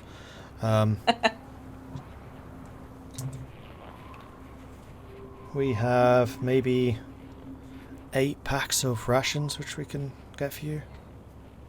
If you can afford to spare them, that'd be wonderful. You're out travelling with my daughter, of course we can. We want to make sure that you're all well fed. Give me a moment, I'll go and gather it all together. So yeah, you get the... How much did I say? 8 packs. 8 packs at normal price. Normal price. No, I'm paying at least double. As you wish. Mm-hmm. Yeah, how's everything going with the kobolds? The kobolds have been real good, actually. A bit of a boon to the city. They've been mighty fine workers in the mines. They're able to find gems better than most of the miners. And actually, if they're working together, the miners break the rocks, and the kobolds find the shinies, as they like to call them. Oh, shinies. You hear a couple of kobolds muttering about that. Shinies. That's good, though. That's good to hear. Yes, we didn't really know what to make of them when they first came into town, but despite sometimes coming underfoot, they've been a help.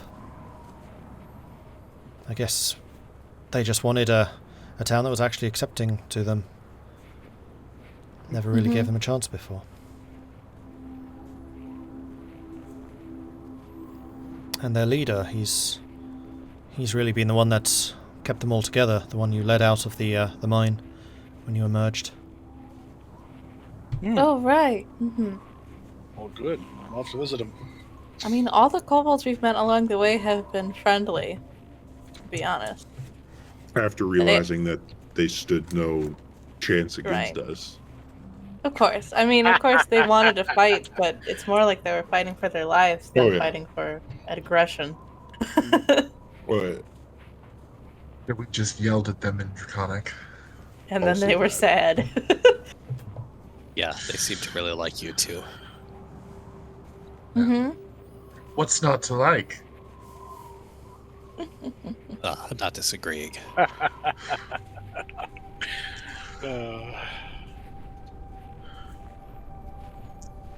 Oh, hey, it's you guys. I remember you.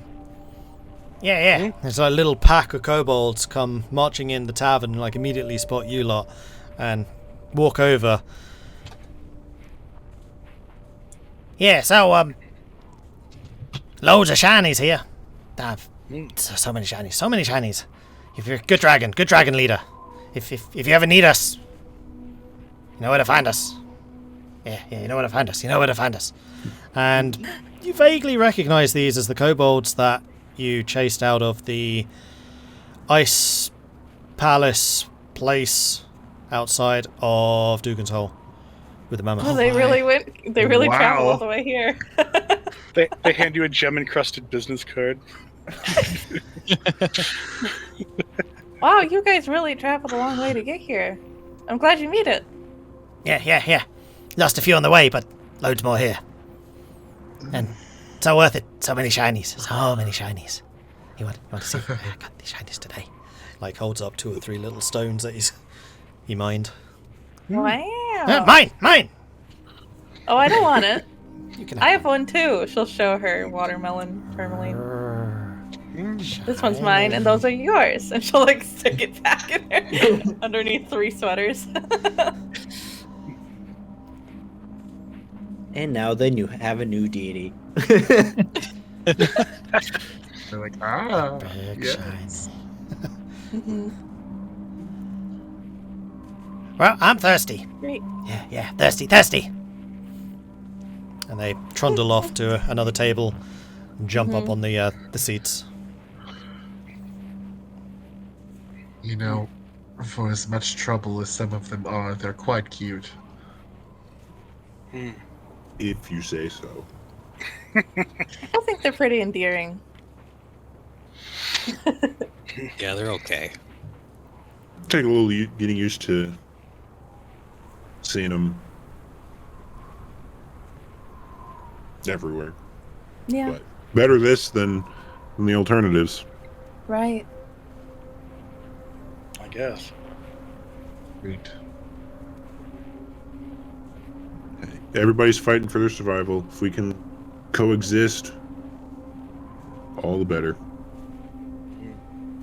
Right. I agree.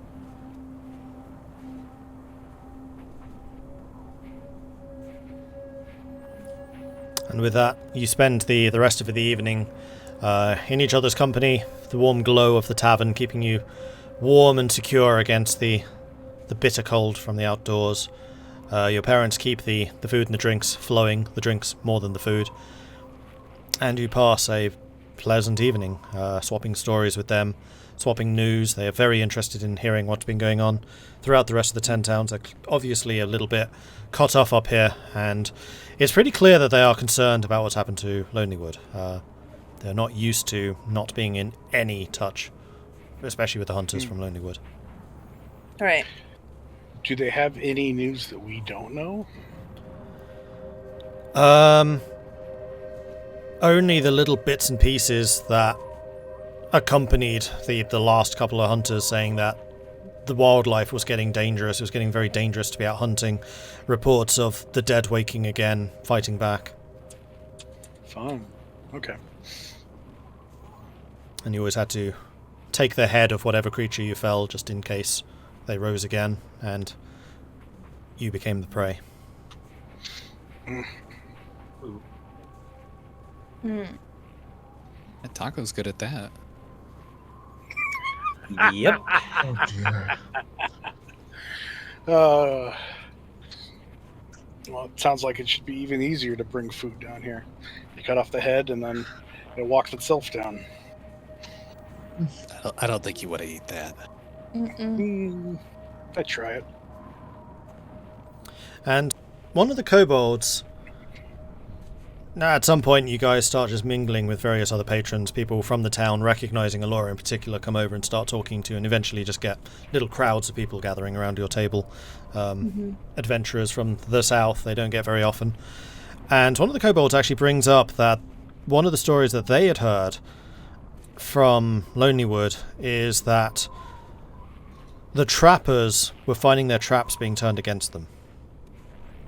Ooh, okay. Like animated?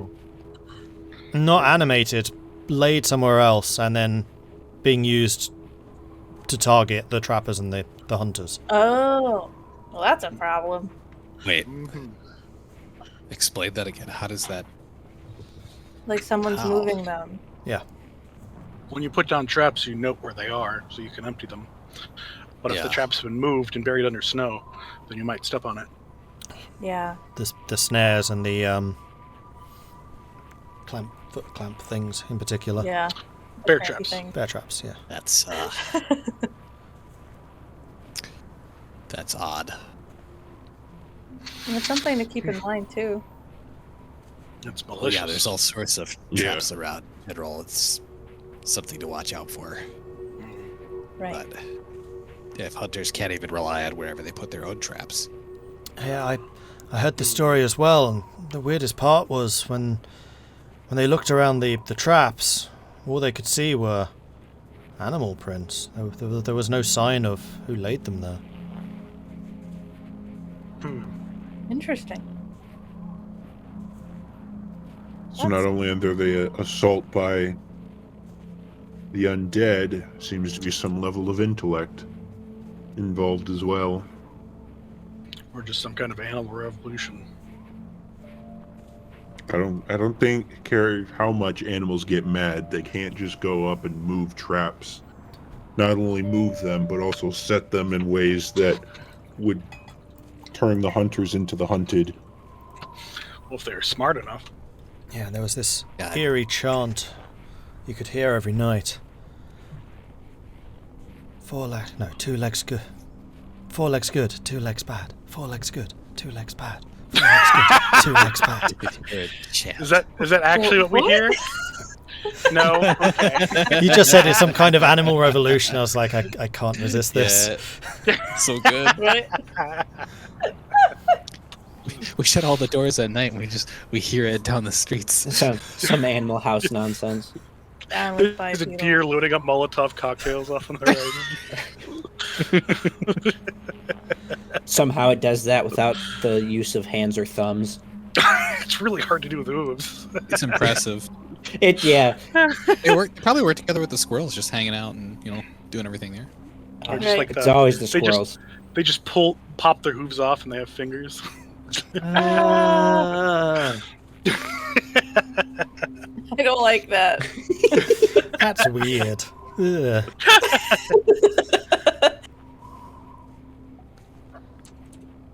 But okay. Well, Oh no! Oh no! Oh, it's that. Oh, I hate it. Oh. But yeah. But We'll the have rest to of keep the an eye day out for it then. the rest, I'll just passes relax. nicely, and you are awakened around 9 o'clock the next morning, ready to go again at 10 after a light breakfast. Mm-hmm. Okay. Well, All right, let's head out. time to go. Elora will Yeah. say her goodbyes to her parents. Give them hugs. They hug you back. Your mother not really wanting to release you, and she kind of just holds you there until eventually almost have to push her away a little. I'm like, okay, I'll come back. Don't worry. Mom! Wow. Well, I guess after everything we heard yesterday, Tahko, I guess we're gonna have to collect the heads. Mm-hmm. Well, not collect them, just Separate them. Remove them. Yeah. Make some distance. Oh, I don't. But okay. Ew.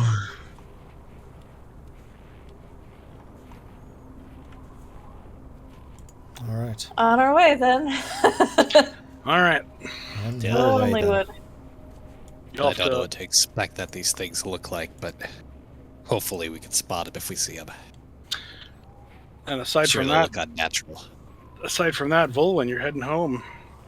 You'll have to show us all the sights. There's not a lot. I And mean, so you can see the woods from here.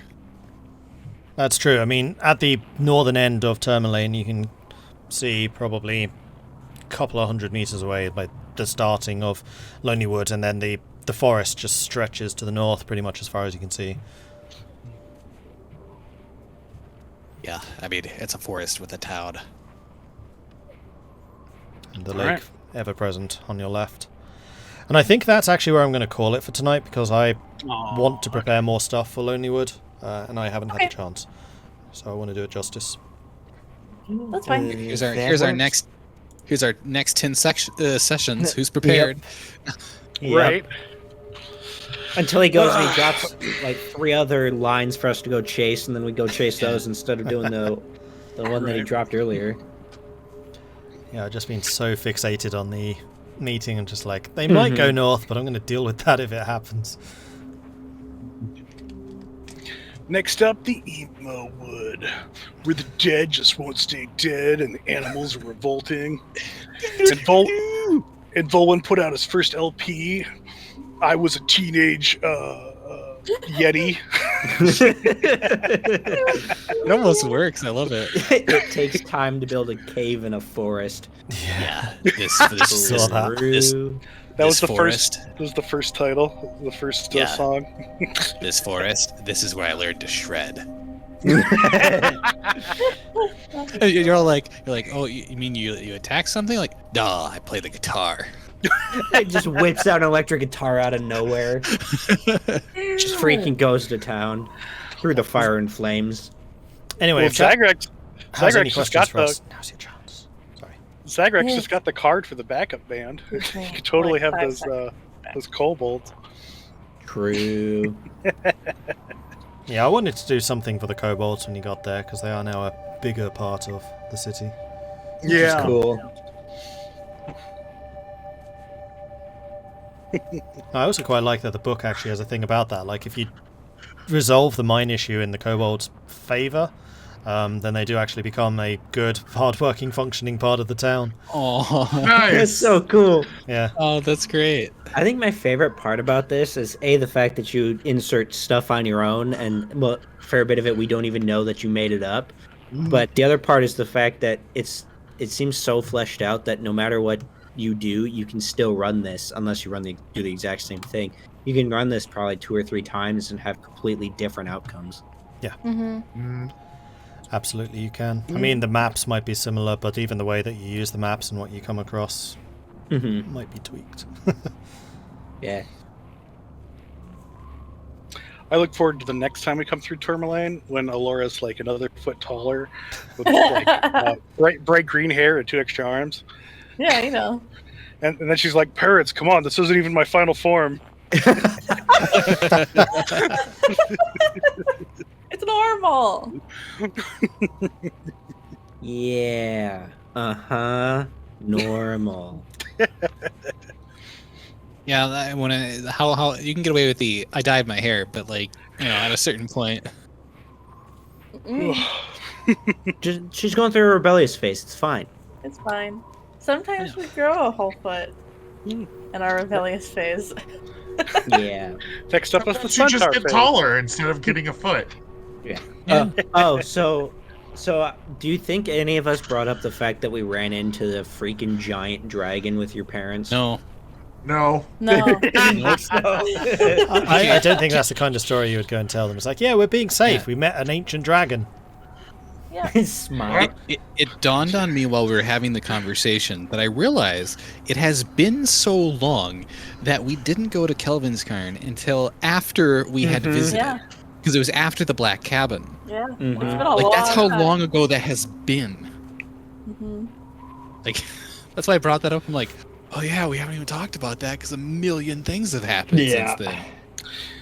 You know, You Yeah. know, when we were in Targos, we probably should have told that guy that his husband was there. We probably He did. was gone. Yeah, but he was you gone. know Don't worry that about it. they were gonna mail Send a letters or messenger? whatever. Yeah. Yeah.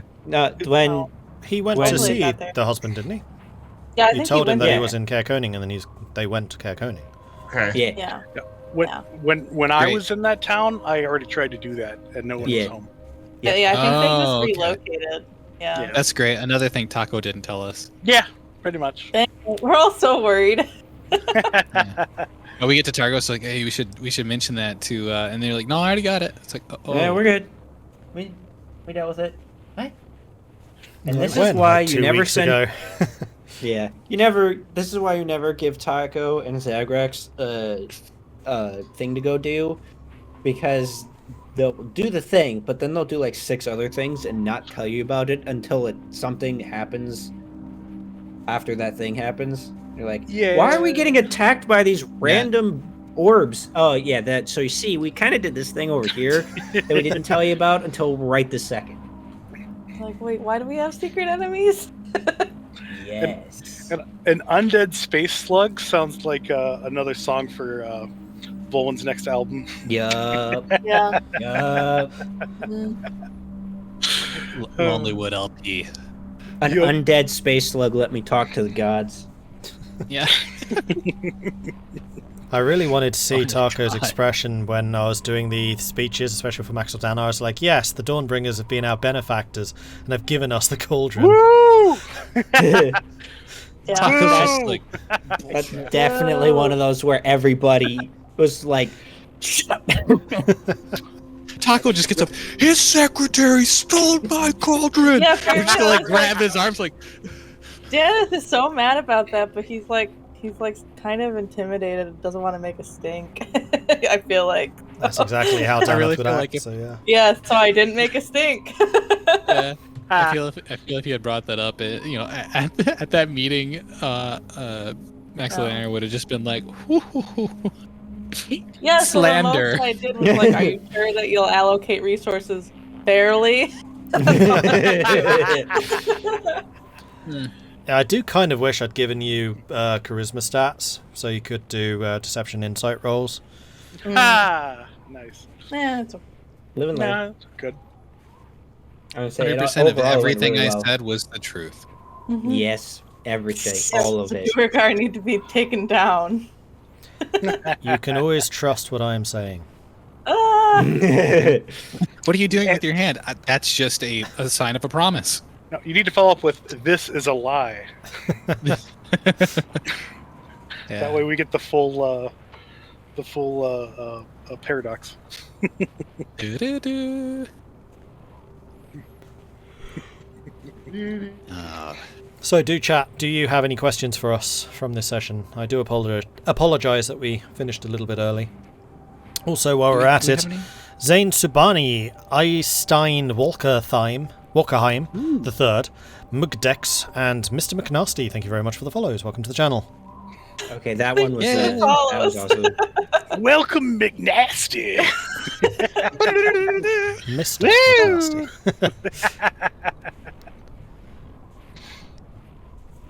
Great. Until he gets his doctorate, it'll be Dr. McNasty. Hello. Oh, hello.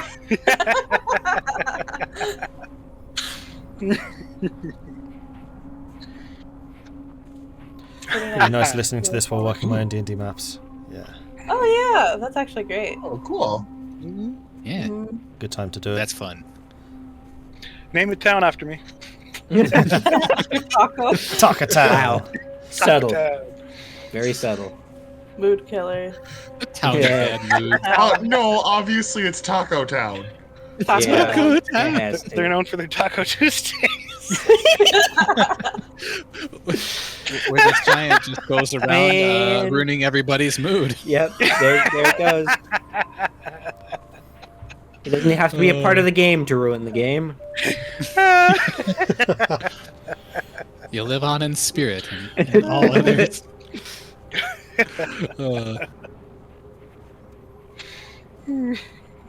Okay. No, map making's pretty fun though.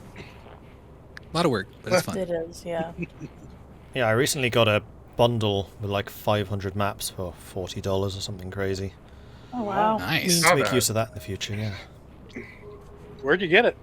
I found some good ones out I'll there link you too. it. All right.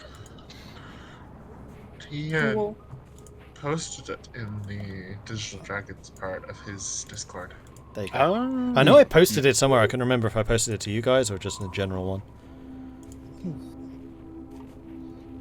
Because it was a really good deal. Oh, it's a And the maps are really Homebrew good. campaign, yeah. Hmm. That's a Lot of work.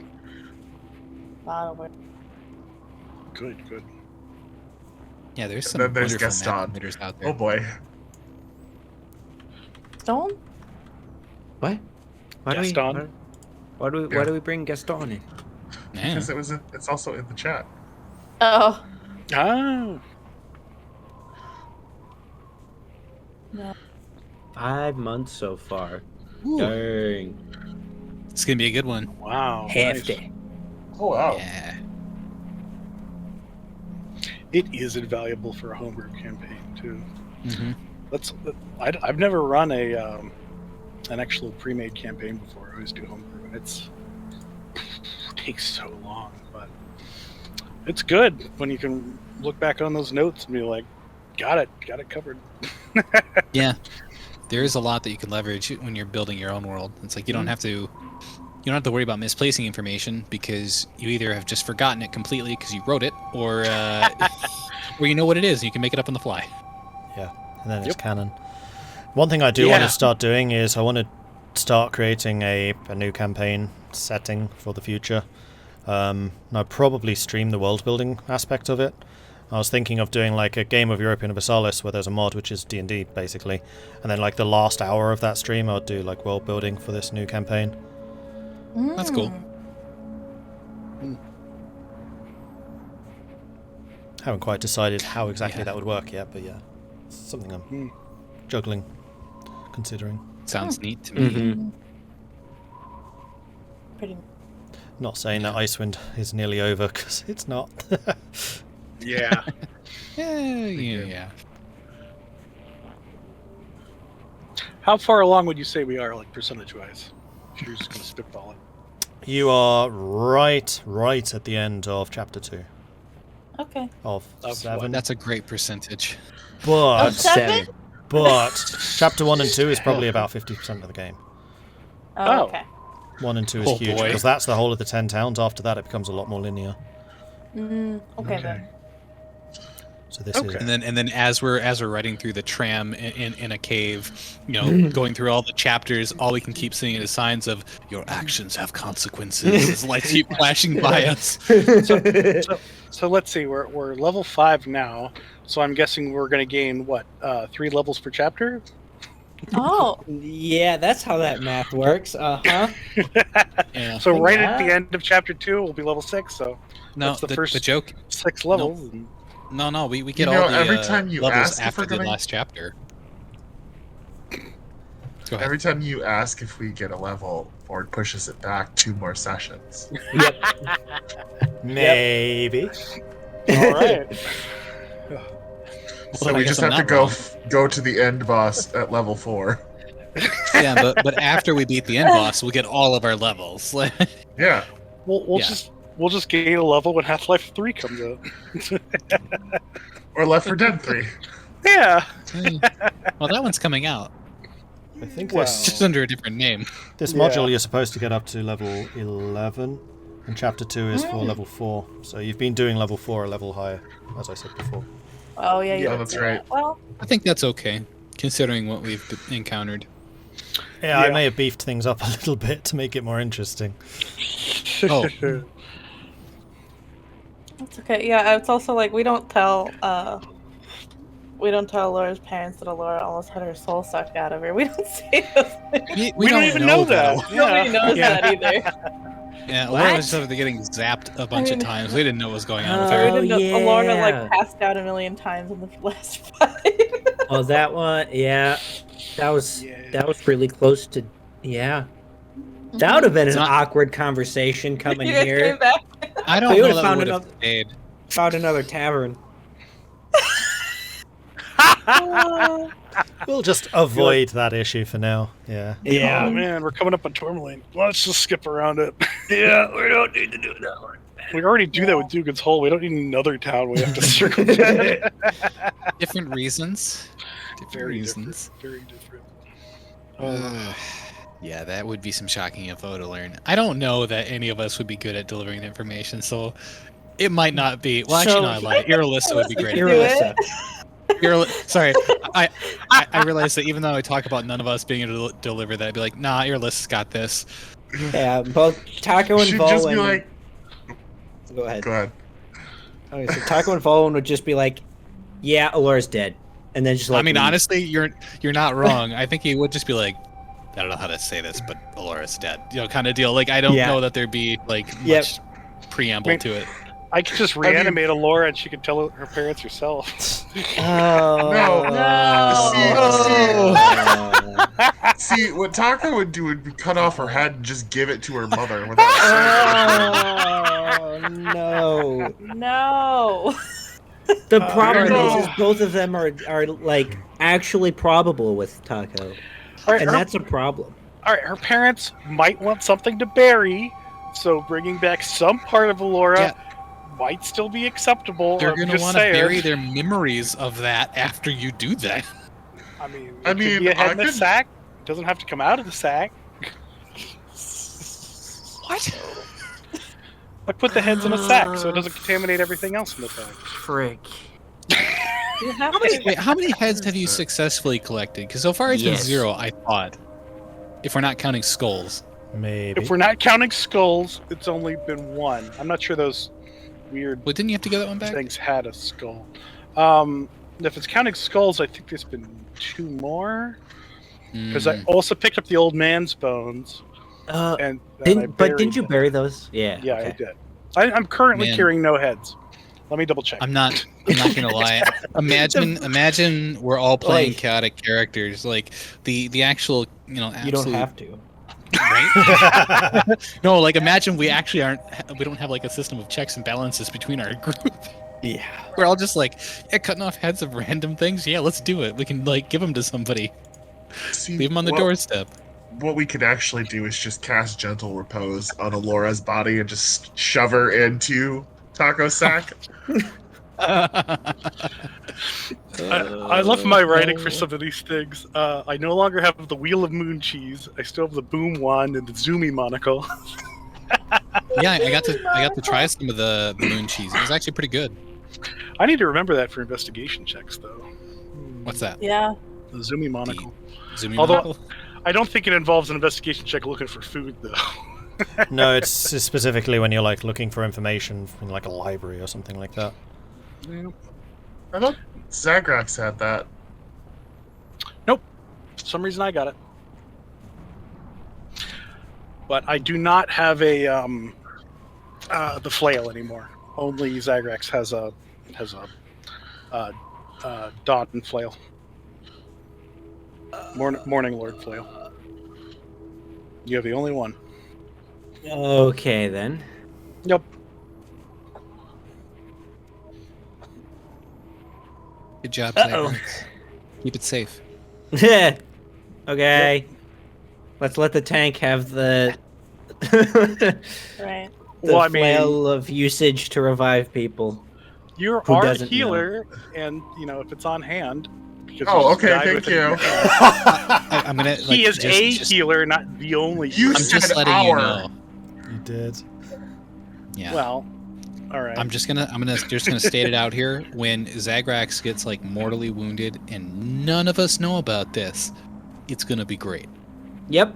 Especially in the place where people, raise us undead. So that'll be fun. Oh wow, you don't say. Then I guess we don't have to worry about reviving. Yeah, no Look at problem. that. They'll do it for us. Perfect. Yeah, Oh Lord. we're in a world of hurt, aren't we? As always. Yeah. What's new? No. Did I say we're like fine. last time we were here? Yeah, last time I was here, it was like we go around the Lonely Woods. I mean, Don't go in realistically, there. we've got 2 clerics and a paladin. Undead are going to be much trouble for us, I hope. You're not wrong. We'll see. But we're totally wrong. This is You're where totally like wrong. it's just like this is we're where like we the have reanimating's not undead, and it's like, wait, what? If Vulwin dies in the woods, is he animal enough to come back to life? That's a question. Is he edible enough to go back to life? Animal. Good question. Is a Yeti an animal? Are dragons animals? Is he I guess- human or is he animal? Isn't everyone an Am animal? Right. Or is he a Vulwin dancer? even a Yeti? Or is he What? dead, sir? Biologically animals, but there tend to be like keywords that denote different race groupings. So, as compared to like animal, humanoid, abomination. So Yeti would probably not be an animal. It would probably be, I don't know, I think it's an monstrous abomination. humanoid or abomination. Yeah. I mean, Well, yeah, there's it's the whole the thing about abominable snowman. snowman. Yeah, you got it. Oh, Zagrax. But that's a special type of Yeti. Yeah, I know.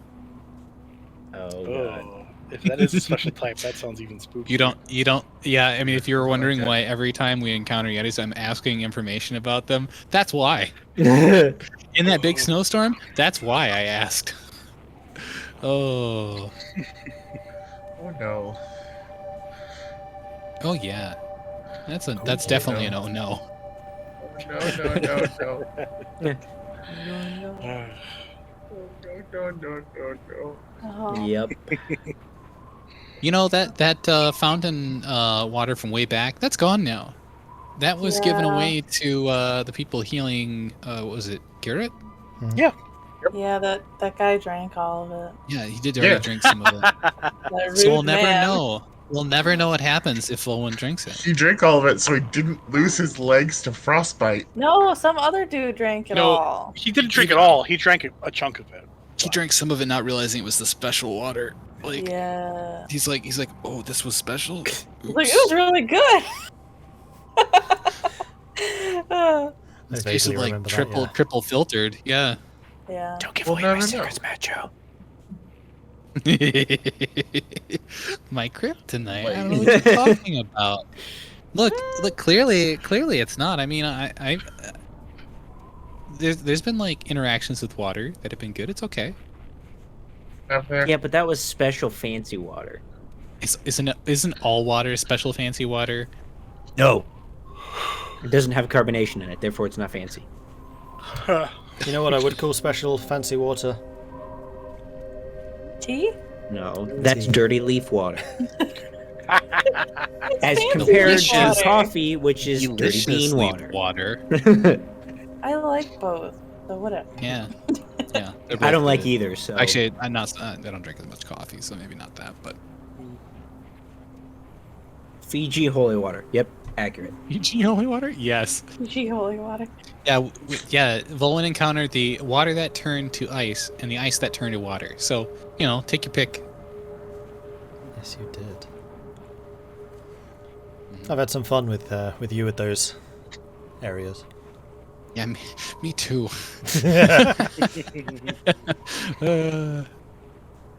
Good times, those. Good times. Holy ice. Okay, can we Well, talk that's an about idea. can we talk about the council and the and each of their stances and the questions we asked? That was just a lot of fun. I really like that. It was fun. Good. From a council perspective, I was like, wait, Duvesa hasn't done anything. Yeah. She did give the best speech about here's all the things I'm gonna do. It's like, but you didn't do it before? Yeah, she Yeah. gave a nice speech, but honestly, there wasn't a ton of elaboration on anything. So I was like, Actually, Yeah. she did do some. I will did. admit I had difficulty writing Duvesa. I was like, what has she been doing? Yeah. She's clearly done something, Well- but it's not really written anywhere.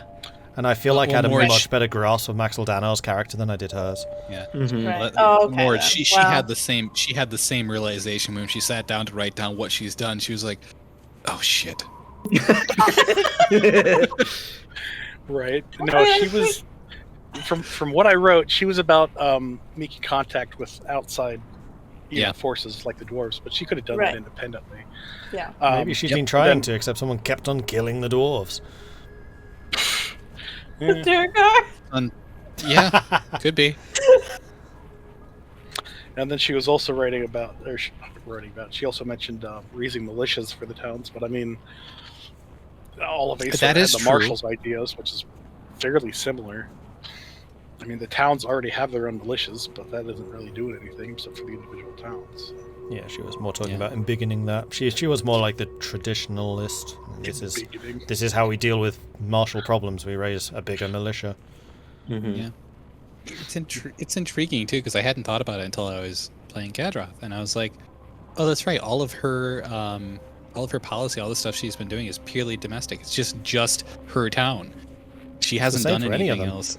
Like, Yeah. you could have leveled exactly the same had Yeah. anyone else been the chief speaker. Oh yeah, and It's that's the so biggest. true. That's the biggest thing. Yeah, being the old one, you're like, well, you were the chief speaker. Why didn't you do anything?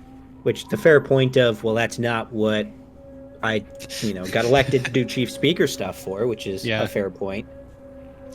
Because honestly, yeah, it's true. Like the head speaker is really just basically supposed to stay out of everybody's way and Yes. just call councils when necessary. And now they're like, why didn't you do anything? It's like, Because you wouldn't let Welcome. me.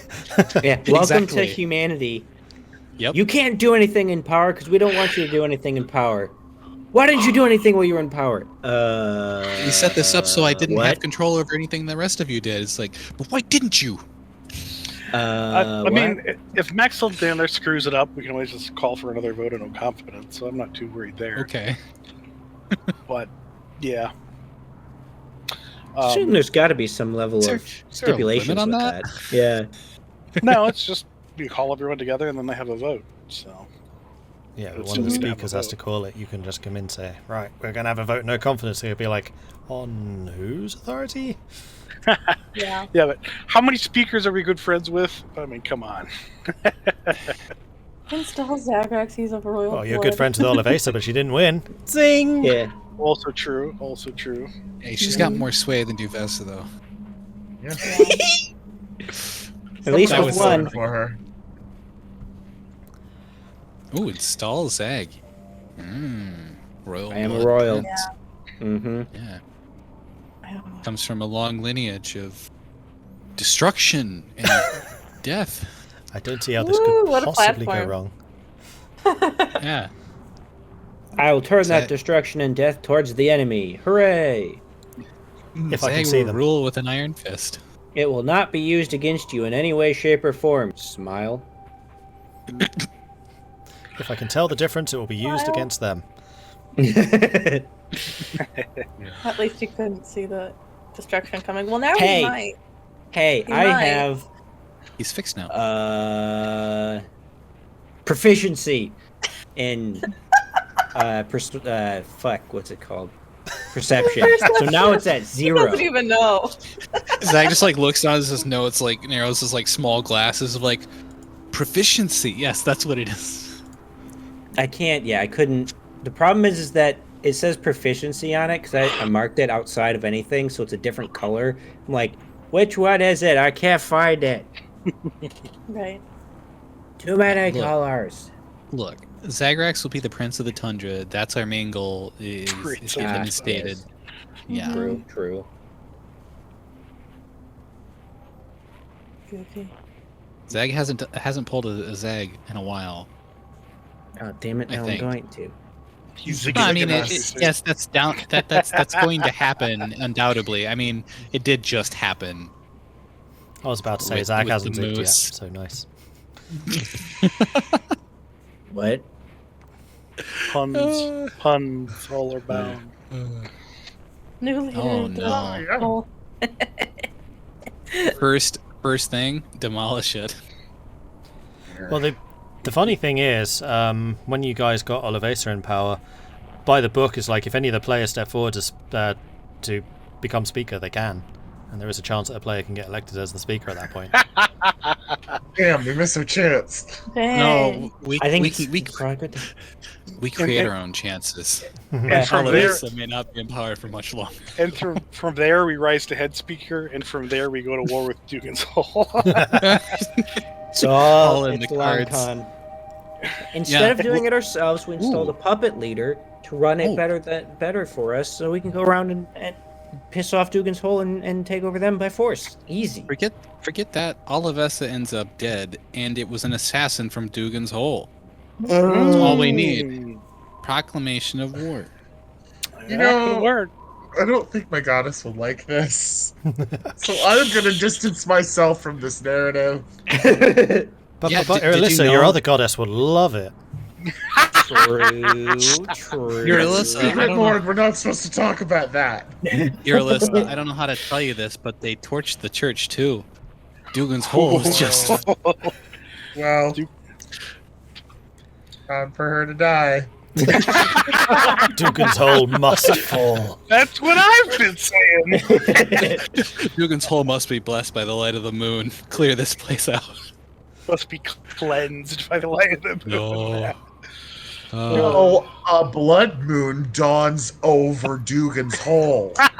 Oh, dang. Man. I love it. I like how Tahko's only like out of all of this, Tahko's the only one that's really been like, we need to kill the leader of Dugan's Hole. The rest of us are like, what are you doing? Yeah. I wanna Will kill you us stop civilian. getting us in trouble? Yeah. No. You have to travel like 3 or 4 hours around Dugan's Hole every time. Oh, conspicuous. That's true. It's a good thing I just don't Oh, want to that's deal with true. Dugan's Hole anymore. It's easy enough to just go around it. It's the smallest, least important Yeah. of the 10 towns. Ha, not Just- anymore. It just happens to be in the way of where we were going. Close. I'm not lying though, but if Hillside ever gets going or whatever was being planned down in that area, maybe Dugan's Hole won't have a great time anyways. So I mean, we just show up to Dugan's Hole, kill them all, and then we're like, why did the No. Druger do this? Oh. honestly though, I mean, when I was thinking about it from like Kadroth's perspective, it is true. The entire like east side of the 10 towns is pretty much a barricade for like the Durgar. Just because like if there's been fortresses that were more like inland, more north, right? But we know that like the Sunblight Fortress is somewhere down in that direction. Who's closest? Well, it's Goodmead and Dugan's Hole. So yeah. Like, you know that There- there were Duragar and Keokin because you chased them out. There might have been in Dinnerval, you don't know. And there were in Yeah. Easthaven. I mean, they've been moving in like smaller groups, but if they wanted to have an actual military attack, they'd have to move in such a way that they couldn't conceal their numbers as well. So it makes sense they just attack the nearest Who's settlements. looking? Who's They're looking? invisible, We are. and it snows all the time. Well, I mean, that's the thing, right? Who's going to see their march from, if they, let's say they came up through the south, through Hillside, hit Dugan's Hole, who's going to know? Who's going to know that Goodmead gets hit even? Ugh. You won't know it until it's like either at East Until Haven it's or Bryn over, Shander. Yeah. Yeah. I mean, they'd have, refugees running away. They'll still be survivors fleeing. Yeah. And it takes an army doesn't move as fast as people running for their lives. So, yeah, no, Yeah. but it would be pretty darn hard to mount an effective defense against actual military action, except for the Black Blades, because that's like their whole jam. Yeah. Now Black that Swords have that now that Maxildano is in charge, the Black Blades are going to be undercut now. So. Because he really didn't like them. Yeah, necessarily. He viewed them as an occupying force. Right. Oh. I mean, this is stuff that Tahko has never shared, by the way. Yeah, I know. Nobody knows that. Yeah, I know that. No, he severely distrusts them. That's why I made that little joke as Aorus, because Aorus would probably know if he's talked with the guy about having them occupy the town.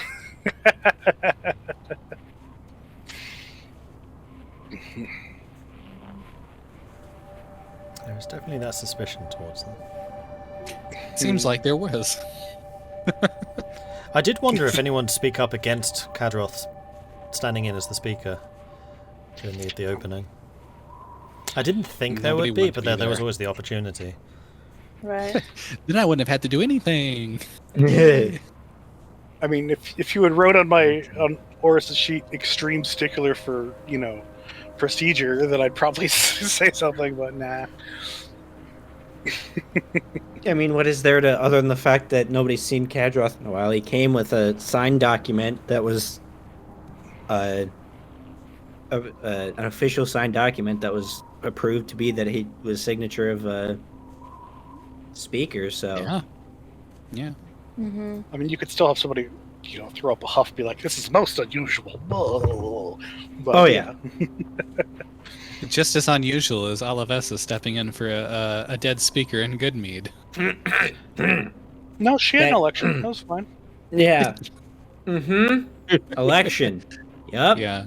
That happened. We Well, only To be only fair, so much rig the election as counter rigged it from the other guy rigging it. yeah. That's, I think. I That's guess true. that is to be fair though too, right? Because like she replaced the speaker, whereas Kadroth is just a stand-in for an Yeah. speaker. Yeah. I So mean, the we big counter rigged it permanently. Yeah. Insofar as But- an election is permanent, but yeah. It's more like Well, we were no- just dealing with voting fraud. Well, I was just saying we counter rigged it Election permanently because we killed the Well, opposition. the competition. I mean, honestly, they were going to try to rig it themselves. So it's like, Oh, I know. except for their version was not going to be what we thought it was. So it's like it's just that was a whole situation.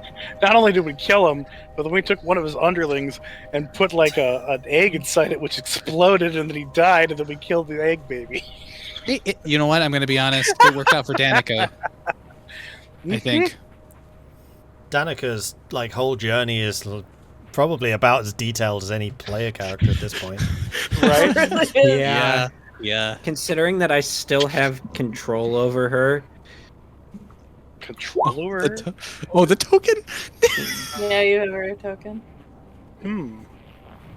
I mean, now that she's Danica Ascendant, maybe she wouldn't be so upset hearing about the means by which she was kept alive. If No, she doesn't need to Doesn't know, need to know. Nope. She you don't doesn't need need to to tell know. her. Yeah, fair enough. We carry that one. Yep. Yeah. That one goes with us until we die, and Yeah. then never comes back again. Yep. Yep. Nope. She already knows. She's learned everything. Hey, mean- unless that's written in her books, I don't know. Mm. Or they know that when they went and installed the eggs in the first place, that you Right? had to, something would happen. She's the egg master. Ah, It's true, though. Anyway, I think that I will start drawing this to a close. Are there any other questions from chat for us before we call this one here?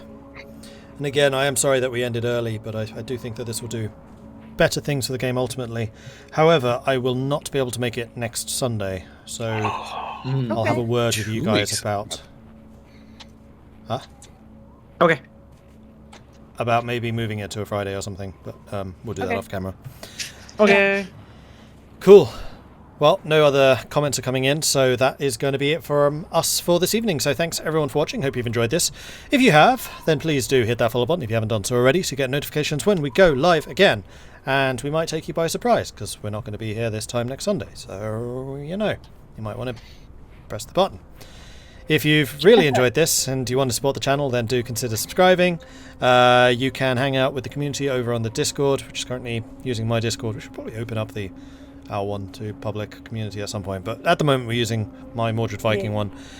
And if you missed any of the episodes up to this point, you can find them all uploaded on youtube.com/Mordred Viking. Until then, thanks everyone, and we'll see you next time. Bye. Yep. Bye. Goodbye.